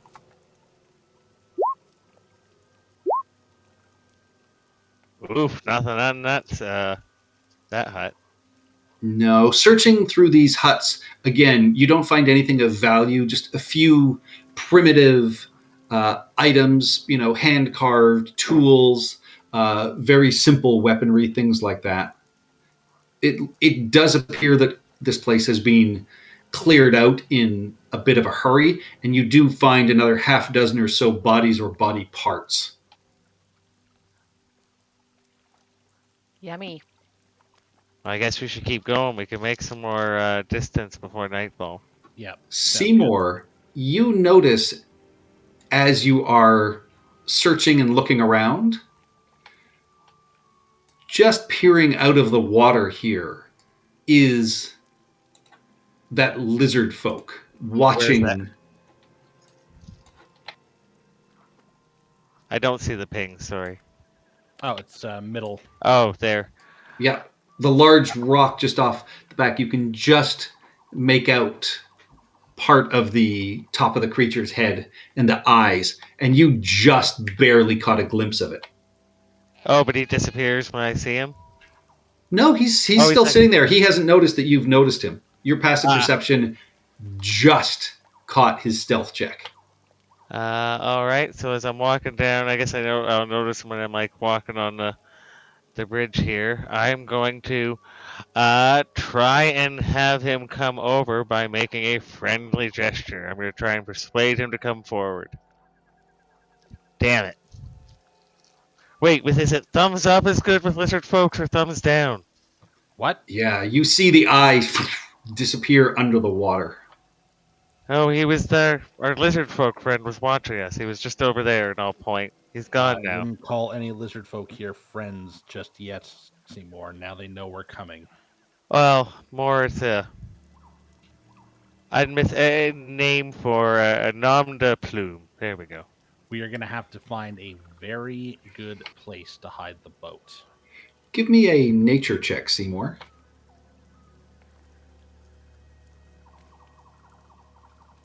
Oh, guidance and No, you won't. This is just him spying out. You saw with the size of this is a larger lizard folk. And you know a little bit about them. You think that this is a variation of a lizard king bloodline. I will tell the party that. And, He's got the regal bearing of a king. And, following the trail of where you saw it swim off, you think if you moved quickly, you might have a chance at following it, but it would be difficult as the sun is going down. Do we follow? Yes. yes. Okay, let's go. Chop. All right. Somebody give me a survival check. As the light is beginning to fade, the rain is picking up. Who's going to give that? Who's our survivalist? Not sure. Haboob. I got a 3 if anybody has higher. I'm just checking how long my spell lasts. My No one? Okay, I'll Yeah, go it'll survival. be Haboob, yeah. And a guidance. 13 again. All right. We're Yeah, moving. you attempt to track the Lizard King, but as you get deeper and deeper into the marsh, you lose his trail in the water. And after about 45 minutes or so, it is clear you are unable to find them any further. At this point, the marsh, it's a little thicker and slower. You do, with that 13, do find a dryish area that you think would make for a good camp. You can see as you pull up, again, Seymour, you notice there is what appears to be a large skeleton, sort of half submerged in the muck here, and what appears to be a very small cave or lean-to sort of there as you paddle up here in the darkness. Oh, creepy lean-to. A creepy skeleton. You want to search? You figure you've got about 20 minutes to a half hour before it becomes dark here. All right. Max is going to attempt to. He'll grab Haboob and he'll say, "All right, let's try to hide the boat as best we can." All right. I'll check the, you can do a survival check with advantage just to hide the boat, cover it up with whatever leaves and detritus and things like that you can find. Now we'll guidance him. Sorry, I'm just trying to open up my sheet and advantage. All right, Seymour, give me a perception or investigation check. Oh yeah, between the two of you, you feel very safe in how this boat is hidden. And Seymour, you can see that this appears to be a troll skeleton, and it clearly is a warning against the small patch of quicksand it got stuck in. Its long arms, you can see, have dug furrows into the soft ground, but clearly it was never able to escape to its small shelter. Yeah, well, step back. So there's a patch of quicksand then. Yes, I will tell the party to watch out for quicksand. Yeah, And if there's- just a smallish one where the troll itself is. And if they're still dealing with the boat, we'll stick our head in the troll's thing. I should stop sticking my head into things. Probably. You poke your head in, and I mean, almost immediately you're overwhelmed by this foul smell. You can see there is a pile of smelly furs in here, and not much else. Ooh, I'm not going in there.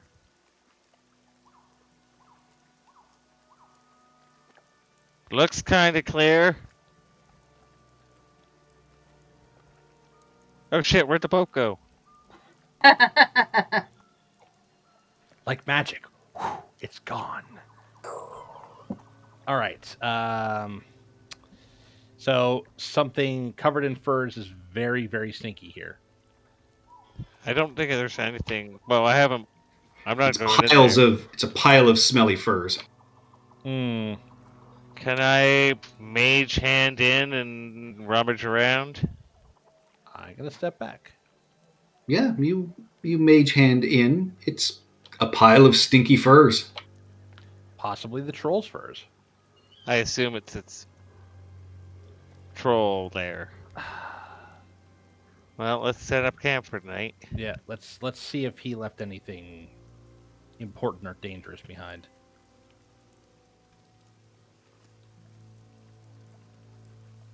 Are you going in? Yeah, I guess so. Time to do a -1 investigation check. All right, give me an investigation check. Guidance, I'll guidance you. With a guidance, that is a 12. A 12. You reach around inside these furs, and I mean, the smell is very, very bad. But you do find tucked away in parts of these furs the remains of what appears to be possibly an elf. Most of it has rotted away, except for a pair of lovely green suede boots, which still appear to be quite intact. All right, I will pull these boots out. This elf has been dead for presumably quite some time. Definitely the body has rotted away. There is, the remains of some sort of the feet in there, but the rest of it is mostly bones. But whatever other clothing seems to have rotted away in the damp here, but the boots are still intact.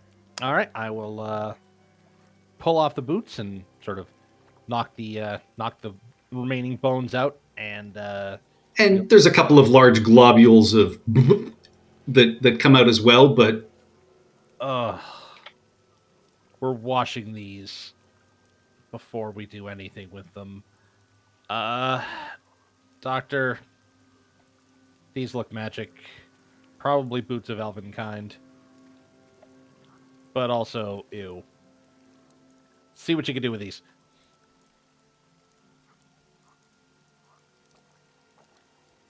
Okay. Yeah. Molly, I will say you were able to quickly set up the tents you got from home, and you guys were able to get a fire going. Just like Papa used to do.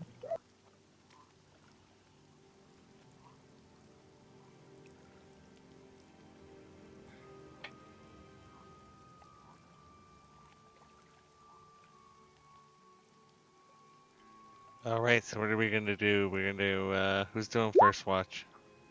I'll take the first watch, but I'm gonna do it from top of this dead tree. I'm assuming. Yeah, I will join you on the first watch. All right. Uh, Get a higher perspective from here. Yeah, darkness falls. The campfire becomes your only light. The rain continues to fall. It's not as heavy as it was, but it is continual.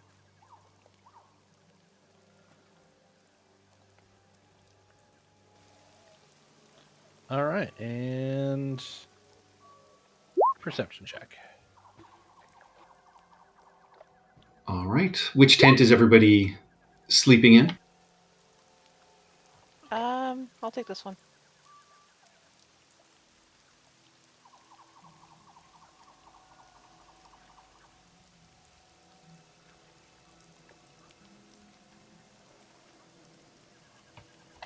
One second.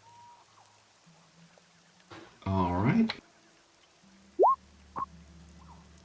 Oh man. Oh, I don't think you're. I think Max and Max and Haboob have taken the first watch. Yeah. And Haboob, you notice some movement just at the very edge of your vision, just up here. You see what appear to be a pair of lizard folk that have been slowly creeping forward, but in the dim light, you are just able to pick them up. And I do see. Sorry, you said they're slowly making their way towards the camp. Yes, you see they have stopped, but have clearly, noticed the camp is here. Okay, so Maximilian is all the way over there, and Yep. my only other option would be do what a cat does. What's that sound the cats make when they're really angry and scared and they scream out loud? Yowling. Yowl. Yep. I yowl my lungs out. All Alright right, then. with that, it's time to roll initiative. Yay! Finally! I throw a boot at that loud cat.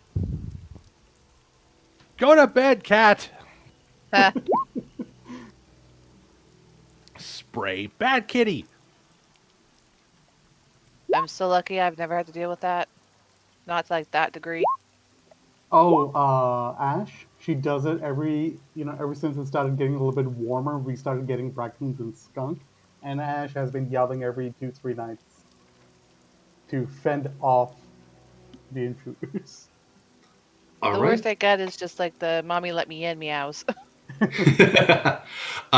Chirrup, you are wakened Why am by I first? Haboob screeching. Uh-huh. I'm looking in the direction of the intruders.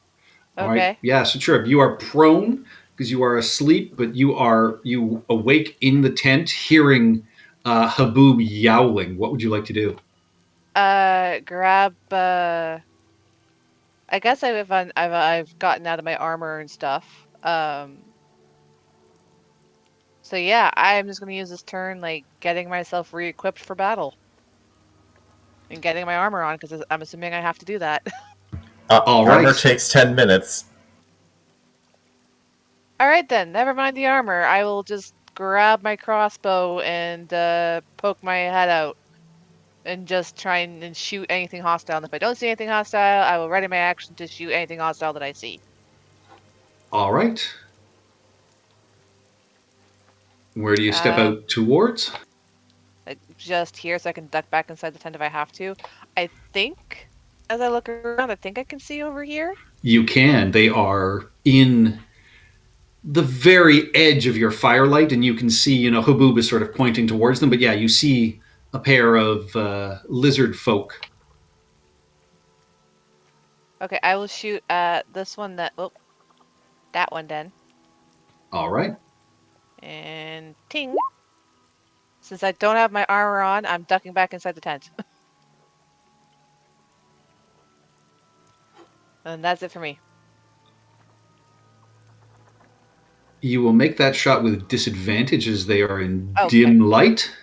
Cool. Oh, whoops. With a 16, you still hit for 9 piercing damage. So, even in the dimness, you hear a sort of cry out as your bolt finds its way through, and then you duck back inside the tent. That takes us to Haboob and Maximilian. You are up after that. I think I know what I'm doing. All right, so I'm going to aim in the same direction that Sheriff aims. So with my steady aim, that I'm assuming it cancels the disadvantage. It just gives me a regular attack. Yes. Okay, aiming. Oh, sorry, I didn't even do that. Wait, how far? Yeah, I should be able to reach this. The one on the left. And...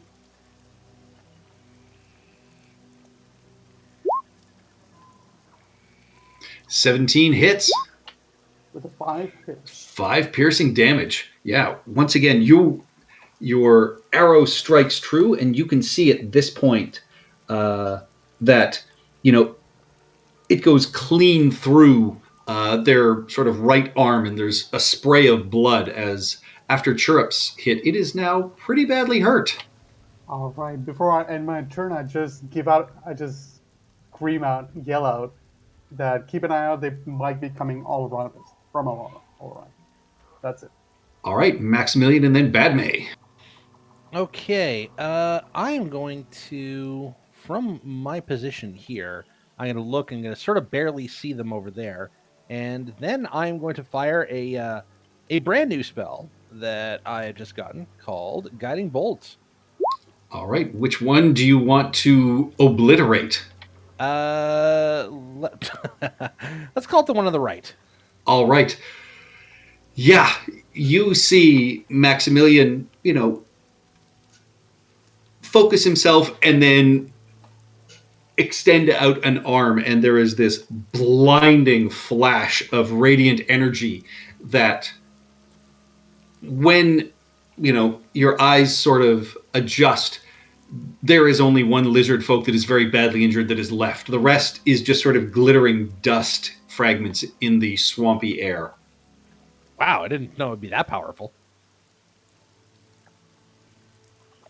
No, and I will go 10, 20, 30 feet to this bush. What's going on out there? I hear awesome things. Lizard folk, I'll tell you later. All right, that takes us to Badme, and then Molly, you are on deck. All right. Okay. I will stand up, walk out. You see there's just up here just the remains of what looks like a silvery glitter bomb, and then a terrified looking lizard folk next to him.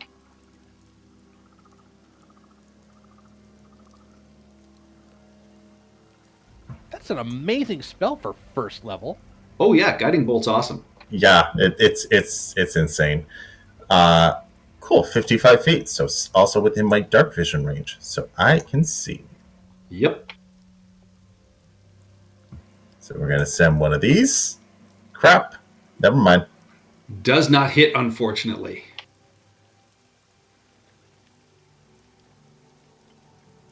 All right, that takes us to Molly with Seymour on deck. Okay, I'm going to pop out 5, 10. Has the guiding bolt been used up or no? The Guiding Bolt disintegrated the other one. So there's a shimmering cloud here, which is lighting this guy up, but you don't get advantage on the attack. Oh, He turned I see. into glowing ash. Yeah, Glowing ash. Okay. I went against the other one because I didn't think that would annihilate him like that, but it did. 30 radiant damage? Oh, yeah. Crossbow bolt. All right. Unfortunately, a 9 does not hit as you do not have dark vision. Oh, actually, you do have dark I'm a vision. You're a half-elf. half-elf. 15 hits for 6 piercing. This lizard folk is barely clinging to life as he now has 2 crossbow bolts and an arrow wound and is turning and looking to start fleeing. But that takes us to Seymour. Grumble, grumble, grumble, stand up. Grumble, grumble, grumble. Grumble, grumble, grumble. Let me make sure I can. 5, 10. Oh, Okay, you can so- only get there. Yep, that's fine. I can still see So- him, but He's dim light, so you've got disadvantage on the attack. okay. Grumble, grumble, grumble. Hex. Strength. Oof. Grumble, grumble. Unfortunately, you shoot almost directly into the ground, and roll me a shit. d20, please. Hair trigger.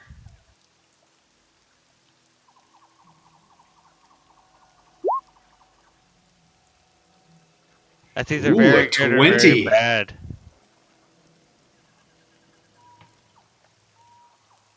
Come on, Microsoft Word. Oh, it's taking forever. Okay, that takes us to the lizard folk. He is just going to splash and dash away as quickly as possible. So he starts swimming and is going to get out of all of your visual range very quickly. What would you like to do? Attack. We need to get after him.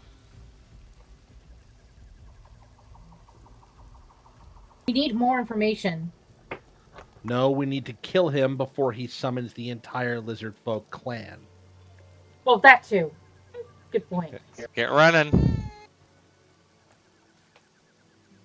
All right, Seymour, your arm cramps as you cast. You are unable to perform somatic components to cast any spells until the end of your next turn. Ow, my arm, my arm. Ow, ow, ow. You guys go get him. Come on, Seymour. I don't want to leave you in this swamp. Come on, you big baby. Let's go.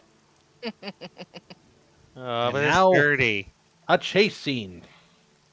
Indeed. So, top of the round, Chirrup. All right, we're chasing after these guys. Yes. There is only one. They have started to swim away. Well- Okay, yeah, technically one, and they're still off in this direction. Yes. Okay. Am I the only one not wearing armor at this point, or did we all take off our armor for the rest? I was still wearing my armor because I hadn't gone to bed yet. My armor's magic, so. I only have leather armor. Does that count as sleeping in armor? It does. Same. I had taken mine off. I'm Yeah, I assuming guess I did would have Yeah. taken mine off. Okay, so I will move 30 feet in their direction. So I'm still standing. So 5, 10, 15, 20, 25, 30. And where are my tuk-tuk lights? What All is right. there? You cast your dancing lights. And Actually, sleeping in light armor has no adverse effect on the wearer, according to yeah, Zeno. I you can, I will think you basically- can. Yeah. Well, Uh, okay, if it has no adverse effect, then I would have slept in it. Yeah, because we're in Um, the middle of the lizard folk swamp. So Yeah, you yeah. probably keep it on. If there's no adverse effect, I'm sleeping in it. All right. Yeah, you cast dancing lights. You can see the water is sort of disturbed, but no sign of the lizard folk. Okay. So yeah, I cast it out like the 4 of them as far as I can within that 120-foot radius to try and light up the area so we can try and see them. All right. That's, Yeah. and So I mean, that's it. Just watch you- it for 'em. Okay. Okay. That's it for me. That takes us to Haboob. So yeah, so the area is lit. So Haboob, you can give me a perception check if you want to try and spot the creature, Okay, perception. or you can try and charge after them. You know they started swimming, but you don't know necessarily how far away they got. But you do have speed. I do have that. I mean, it'll be fun to use it.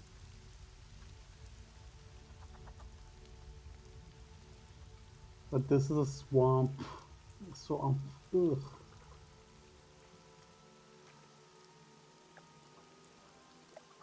Yeah, too much swamp water. It's not good for my fur. I'd rather roll a perception over here. All right. Yeah, there's a swarm of insects and bugs that sort of get in and around your face. You are unable to pick up any movement or motion that tells you where this lizard folk has begun swimming to. Ugh. That's it for me. Can't do much. All right, that takes us to Maximilian, and then Badme, you're on deck.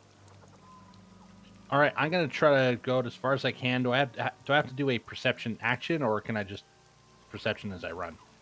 Yeah, it'll be a full action to try and spot this creature as it is.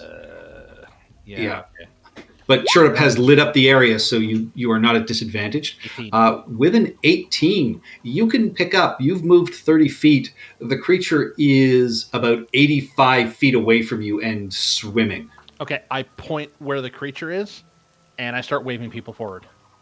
All right, so Badme, you can pick out that this lizard folk is injured, but swimming about 85 feet beyond where Maximilian is. All right. So is it well lit up enough that I would be able to attack normal? Yes, Sherup's dancing lights are able to cover that area. All right. So I would move, 30, I guess, to about there. So that would cut it down to a 50 range. No, it's 85 feet beyond Maximilian.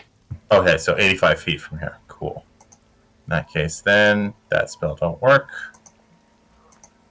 We're gonna try and light them up. With the invisible spell. At least I don't see it.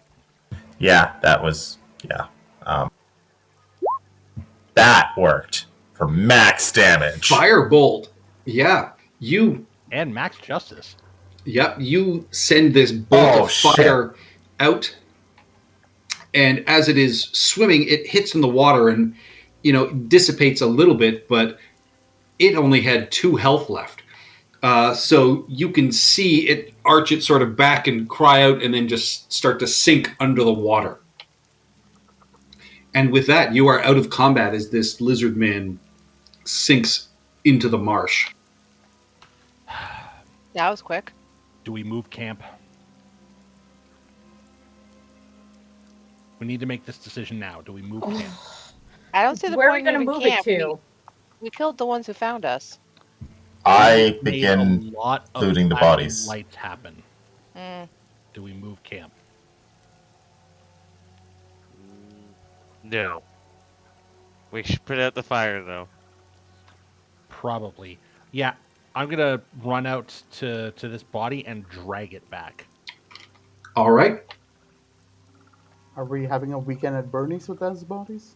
Yes. No. I'm gonna be sinking the bodies in the muck over here. Like, I do not want these bodies found. There is only one body. Yeah, that's true. I still don't want this body found. We could put the body over here with Scully. Give me an insight check, Maximilian.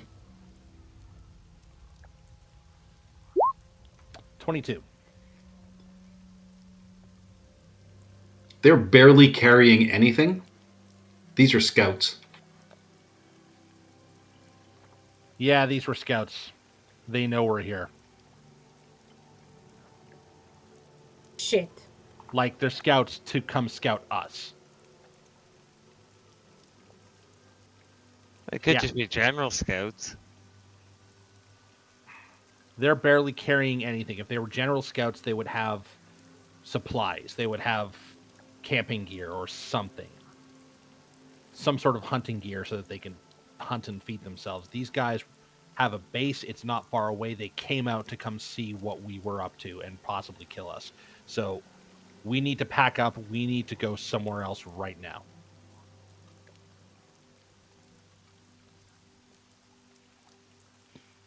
Okay. Back to those huts. It was high ground. Lizard folk swim. Yes, Yeah, being high up off the ground means they have to climb to get you instead of swim to get you. the huts were hours behind us.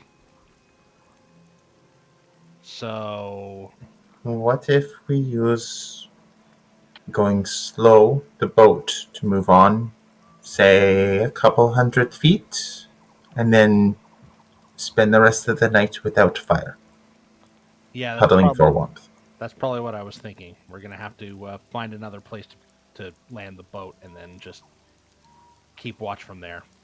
It's not gonna be a pleasant night, but it'll be better than that. Better than that. Better than like us getting swarmed here. All right, with that, you quickly douse the fire, pack up the boat, move on through the night. Someone give me a survival check to try and find a better location. Haboob is our current survivalist. Added 3. I'm surprised. I honestly thought somebody else I would didn't have it. So is Molly. All right, I'll roll a survival Like, too. Molly Yeah, has anyone decent who's survival. proficient can do it. And so you guided Haboob as well, Molly. So Haboob, roll a d4. Whoops, sorry. No, Well, that's okay. Yep, so a 12 and a 14. It takes you the better part of an hour to find somewhere decent. Everyone, During that hour, Seymour will cast Find Familiar and bring Index back so we have an extra set of eyes. You don't Uh, have to redo the ceremony. You just have to action pop him into a pocket dimension, action resummon him. I did not realize that. Okay, well, I'll bring him back then so we have an extra set of eyes. all right. Ask him about the kids. Oh, yeah, how we ask him about the kids. They were delicious. Index. They are safe.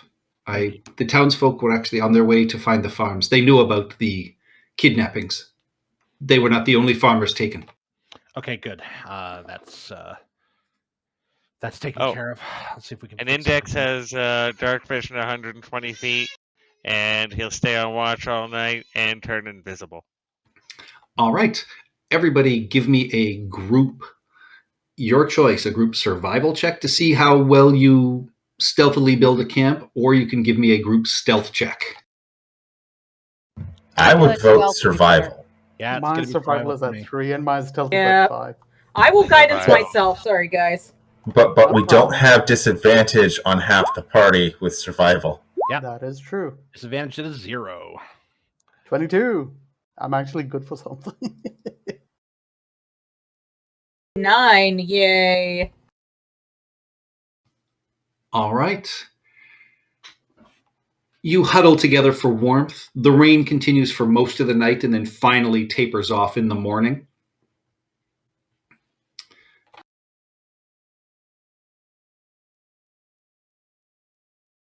Everybody roll me a Constitution saving throw, please. Yep. Oh boy. God damn it. Failure, here I come. Constitution. Yeah, so Maximilian and Haboob, you both pick up a level of exhaustion. Index watches through the night and will tell you in the morning, Seymour, that they saw a group of at least a half a dozen lizard folk that were scouting through the swamp, clearly searching for you, but were unable to find you because they rolled balls on their perception check. Awesome. So morning comes, the insects and sea snakes and other bugs, you clear out of your gear. You have a cold sort of breakfast, constantly kind of looking over your shoulder. And at one point, Seymour, you notice that there is a scarf, a sort of cotton silk scarf that seems to have been dropped down, which is very damp but still new and not very dirty. So you assume it might have been dropped by one of the captives. I will point that out to the group. Look, we have, they might have come this way.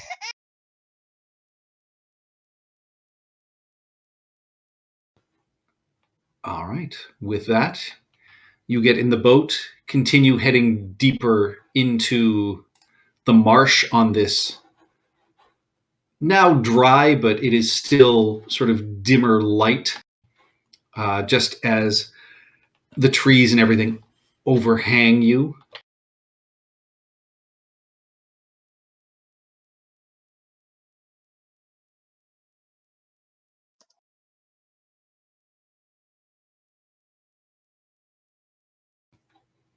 I'm assuming all your tokens are working now. They don't see Cherub. Yeah, I We'll something. see that day. Yeah. There's only 4 on a boat from my end. Yeah. Good I am not there What yet. is going on? It's like last night with with all the tokens. If I dropped them, they had no health bars, no information pop up. It was set to it, but all the information was like previous level information. Like you were back at level 1. It was really weird. Oh, Yeah, it was Very really strange. weird. But if I copied tokens that worked properly, they would paste properly. All right. So as you continue on through this marsh, about an hour into your morning's travel with insects buzzing, it is hot and humid. You are passing through a wetland, and there is tall, wide, and dense blades of like greenish brown grass bordering labyrinthine waterways here. And the wall-like growths make it appear as though you're traveling almost through like watery hallways or canals. Crossings frequently occur, suddenly opening to one side or both, and a slow current kind of guides your way. Standing up on the boat, Maximilian, even at your height, you can barely see over the tops of the grasses. Do I see anything past these grasses that maybe looks like a tall island or something? You Or a do. smooth island? Ooh. Yep, you do. Far off, you do see what appears to be a large central island. Okay, I'll point out that direction roughly, assuming we could navigate our way there. Yeah, and Seymour, you pick up, there are giant toads in some of these large grasses. You can see, little bits of movement and hear the deep croaking of them. Occasionally, a giant tongue will sort of lash out to strike an insect and, occasionally sort of test the edge of the boat, it feels like. Point that out.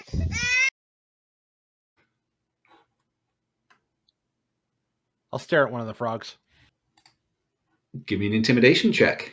You fool, no. Natural 1. I'm on fire today. Bud, why? Zer. It's worse than we thought. Of course. Holy shit, that is it stares at you and then its tongue lashes out. With a critical hit, you take 7 piercing damage, and then Maximilian is yanked off of the boat into What? Oh, the God. marshlands. Can I grab his Welcome to legs? leave them before you- alone. Was there time to grab his legs? Nope, he was glaring out, and then you just hear a whoosh, and he is yanked out of the boat. It is time to roll initiative, please. Oh, somebody do something heroic. Wow. Ooh. Frogs. I don't want to be the one to collect his Cane valuables. toads. Aw, did it not end? Aw. Oh, no, it did. It just was There we lagging. Wow, the Toad Road rolled very well. Goddamn Toad. Oh, Max got Toad. Sorry. Ooh, yeah, the toad did do very well. He got towed for illegal parking. Ugh. Boo. All right. With that, I'm not a fly. You're something that's edible. Stupid frog. Haboob, out of the grass on the right-hand side comes No. a tongue, which with an 18, you take 2 piercing damage, and you are yanked off the boat into the deep grasses as well. Say what? And Oh god, Taboob, we're small. We can be swallowed. Molly, coming out of the water just in front of the boat, is a massive tongue that wraps around one of the oars and pulls that under the water, but does not strike you. Okay. One in front. And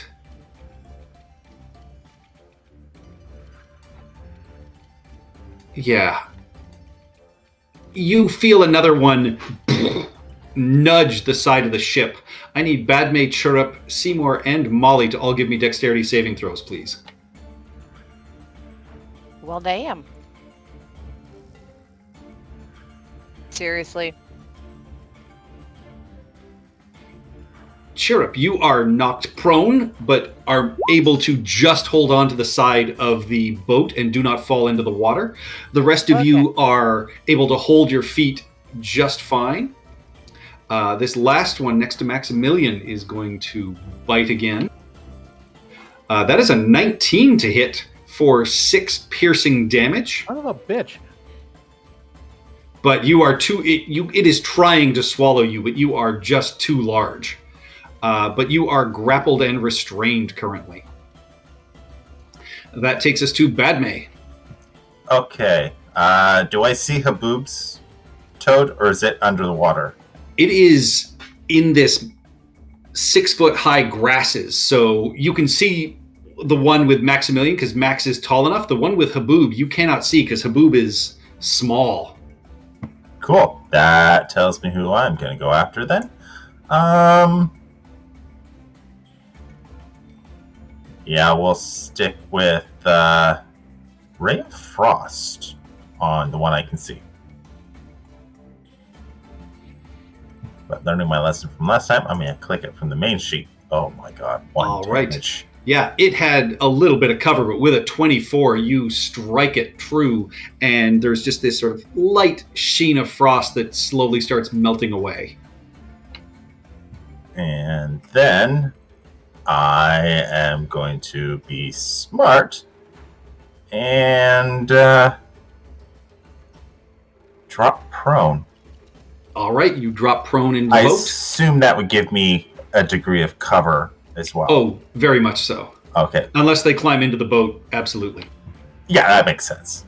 Yeah. That takes us to Seymour. You know something under the water here knocked the boat. You've seen a tongue come out of the water somewhere over there. You can see the grasses are disturbed, and you can kind of see a large frog that is trying to swallow Maximilian. And something over here you have not seen yet has nabbed Haboob. Okay, so I can't see the one that's got Haboob, but can I send... is it a free action order index to give Haboob the help action? Yes. Okay, so we'll send index in there.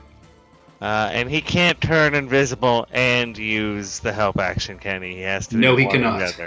Yeah, so he'll just help. And I will hex this toad and blast him.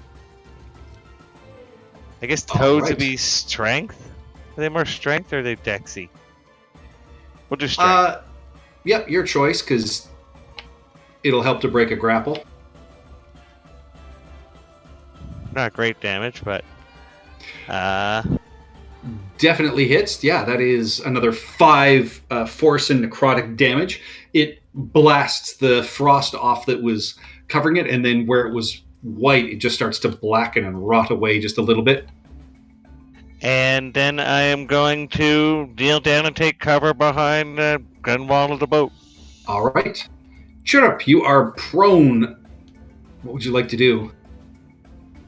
Stand up. So that's half my movement. Yeah, so you know something hit the boat there. Yeah. You can see one in the tall grass that's, kind of getting sort of hidden back and forth as it and Maximilian are wrestling. And you can't see the one that has Haboob. What would you like to do? Where do I see safe footing outside of the boat? Like, do these logs look pretty safe and sturdy, or do they look like I'm going to like roll over? They look moderately safe and sturdy. They could be sort of slick, but they don't look like they're going to collapse under your weight.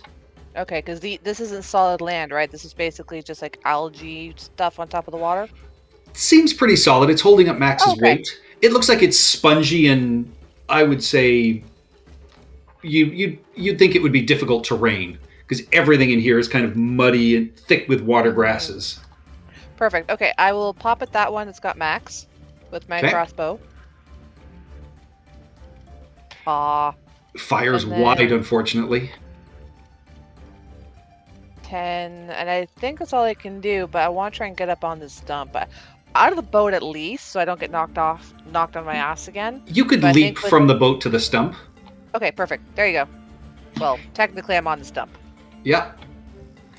All right, And then, Haboob. that's it for me. All right, Haboob, you have a frog right in front of you that has you grappled and restrained. All right, and can I use the acrobatics to escape? Try to escape? You can certainly try, and you have advantage because Index is buzzing around and annoying the frog as well. Awesome. Advantage taken. 19. Yep, with disadvantage, that is a 13. Oh, actually, that one's not hexed, so still a 13. Crap. Yeah, it did not have advantage. So yeah, so you are able to break free of the toad. All right, and I'm gonna try and make my way back to the boat. Wait, there's no solid ground beneath me. It's spongy. It's solid enough, but it is difficult terrain, so your movement is halved.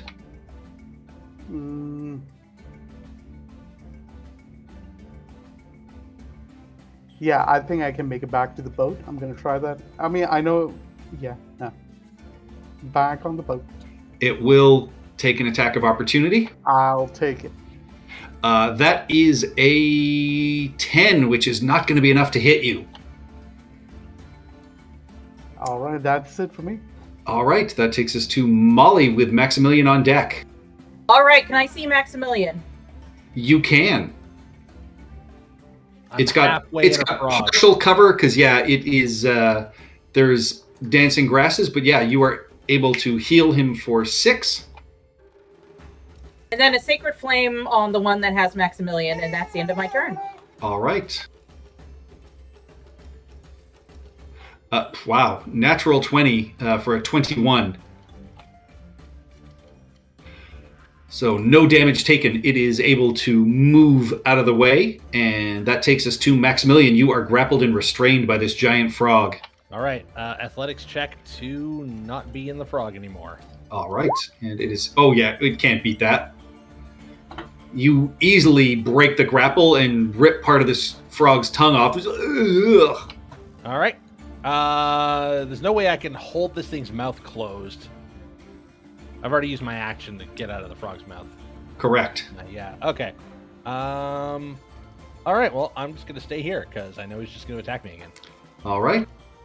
Takes us to the giant frogs. Yeah, first one will attack Max again. Jesus, that is a non-natural 20. 2 piercing damage, but you are grappled once more. Oh my god. The This little guy is going to go after Index. That is a 9. Does not hit. Index is able to zip out of the way, which is lucky because he could have swallowed him.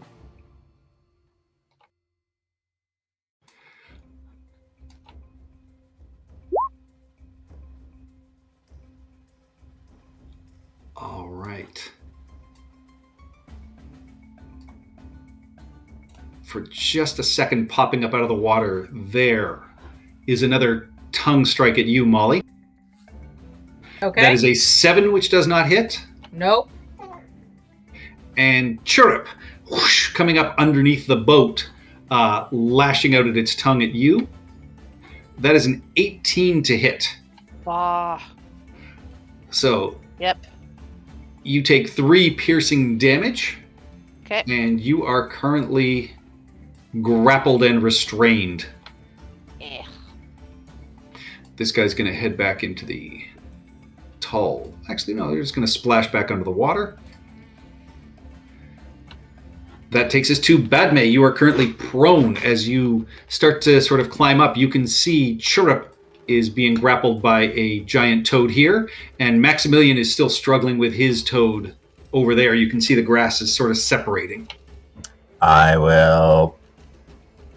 You see Max just sort of feebly punching this toad in the head, like, come on! Yeah. Okay.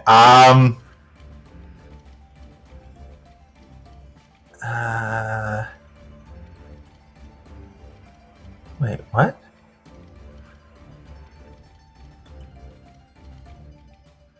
All right. Yeah, I'm going to pop up, target the one next to Chirp.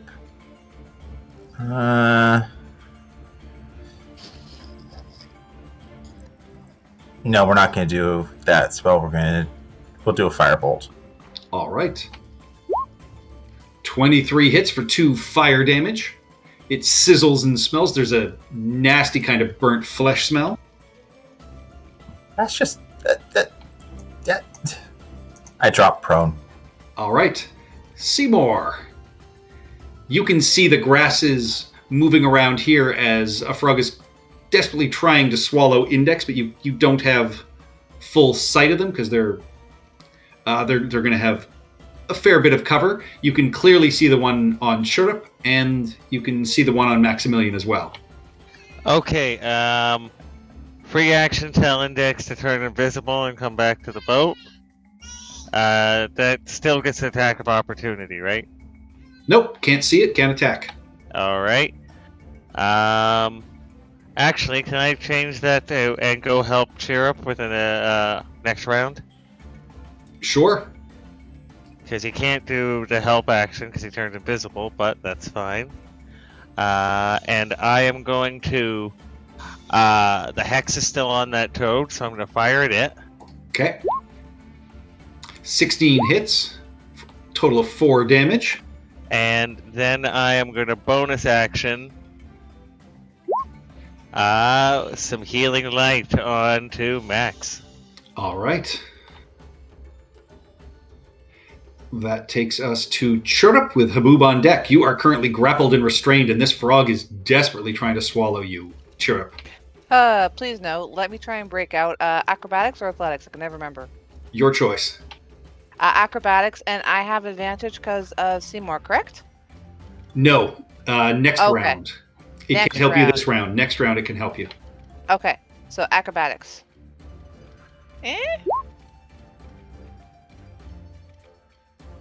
That is enough to escape. Excellent. Yes, okay, I can't. Debbie, step. Damn, I don't my rapier. Let's try this vicious. Oh my Oh, god, all right. that damage.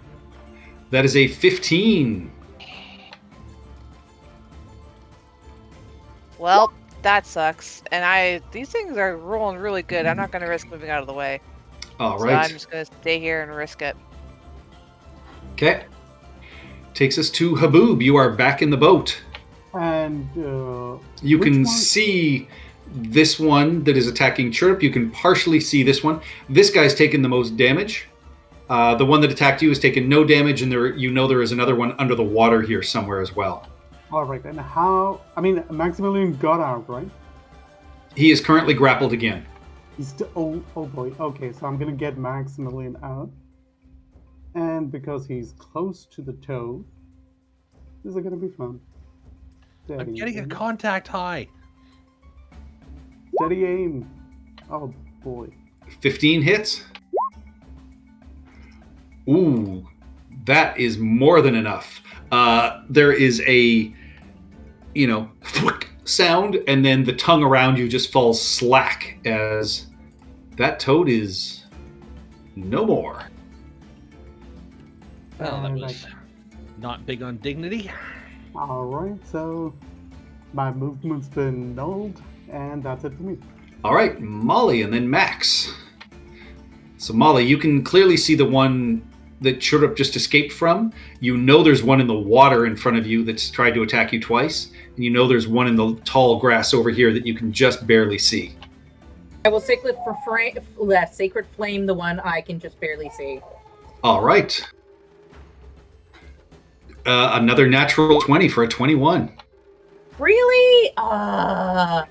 Hey, be glad they're not getting them on their attacks. That's the end of my turn. All right. Maximilian. Okay, so I barely know what's going on here. What can I see around me? Turning around, you're in the midst of taller grasses. You can see Chirrup up on a stump with a giant frog next to it that are battling each other. You can see the grass over here moving, and you see ripples in the water here. Okay, I'm going to rescue Chirrup because that's the one that I know I can do. So I jump up onto the boat. All right, this is difficult terrain, so it's half movement. Okay, where was I? I was there. So you can get to inside the boat here with 30 feet. Okay, So close enough. so I can get, yeah, all right, perfect. That good? Yep. Okay, great. And longsword slash. Ooh, yeah, that hits. You slash through for 10 slashing damage. It is still alive, but it is badly injured as you cut off one of its smaller forearms. Okay, I'm not wasting a spell slot on smite, so that's me. All right. With that, it is the giant frogs.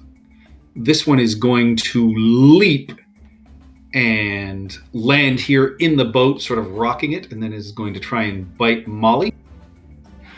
That is a critical hit for 9 piercing damage, and you are grappled and restrained, Molly. Ouch! Help. And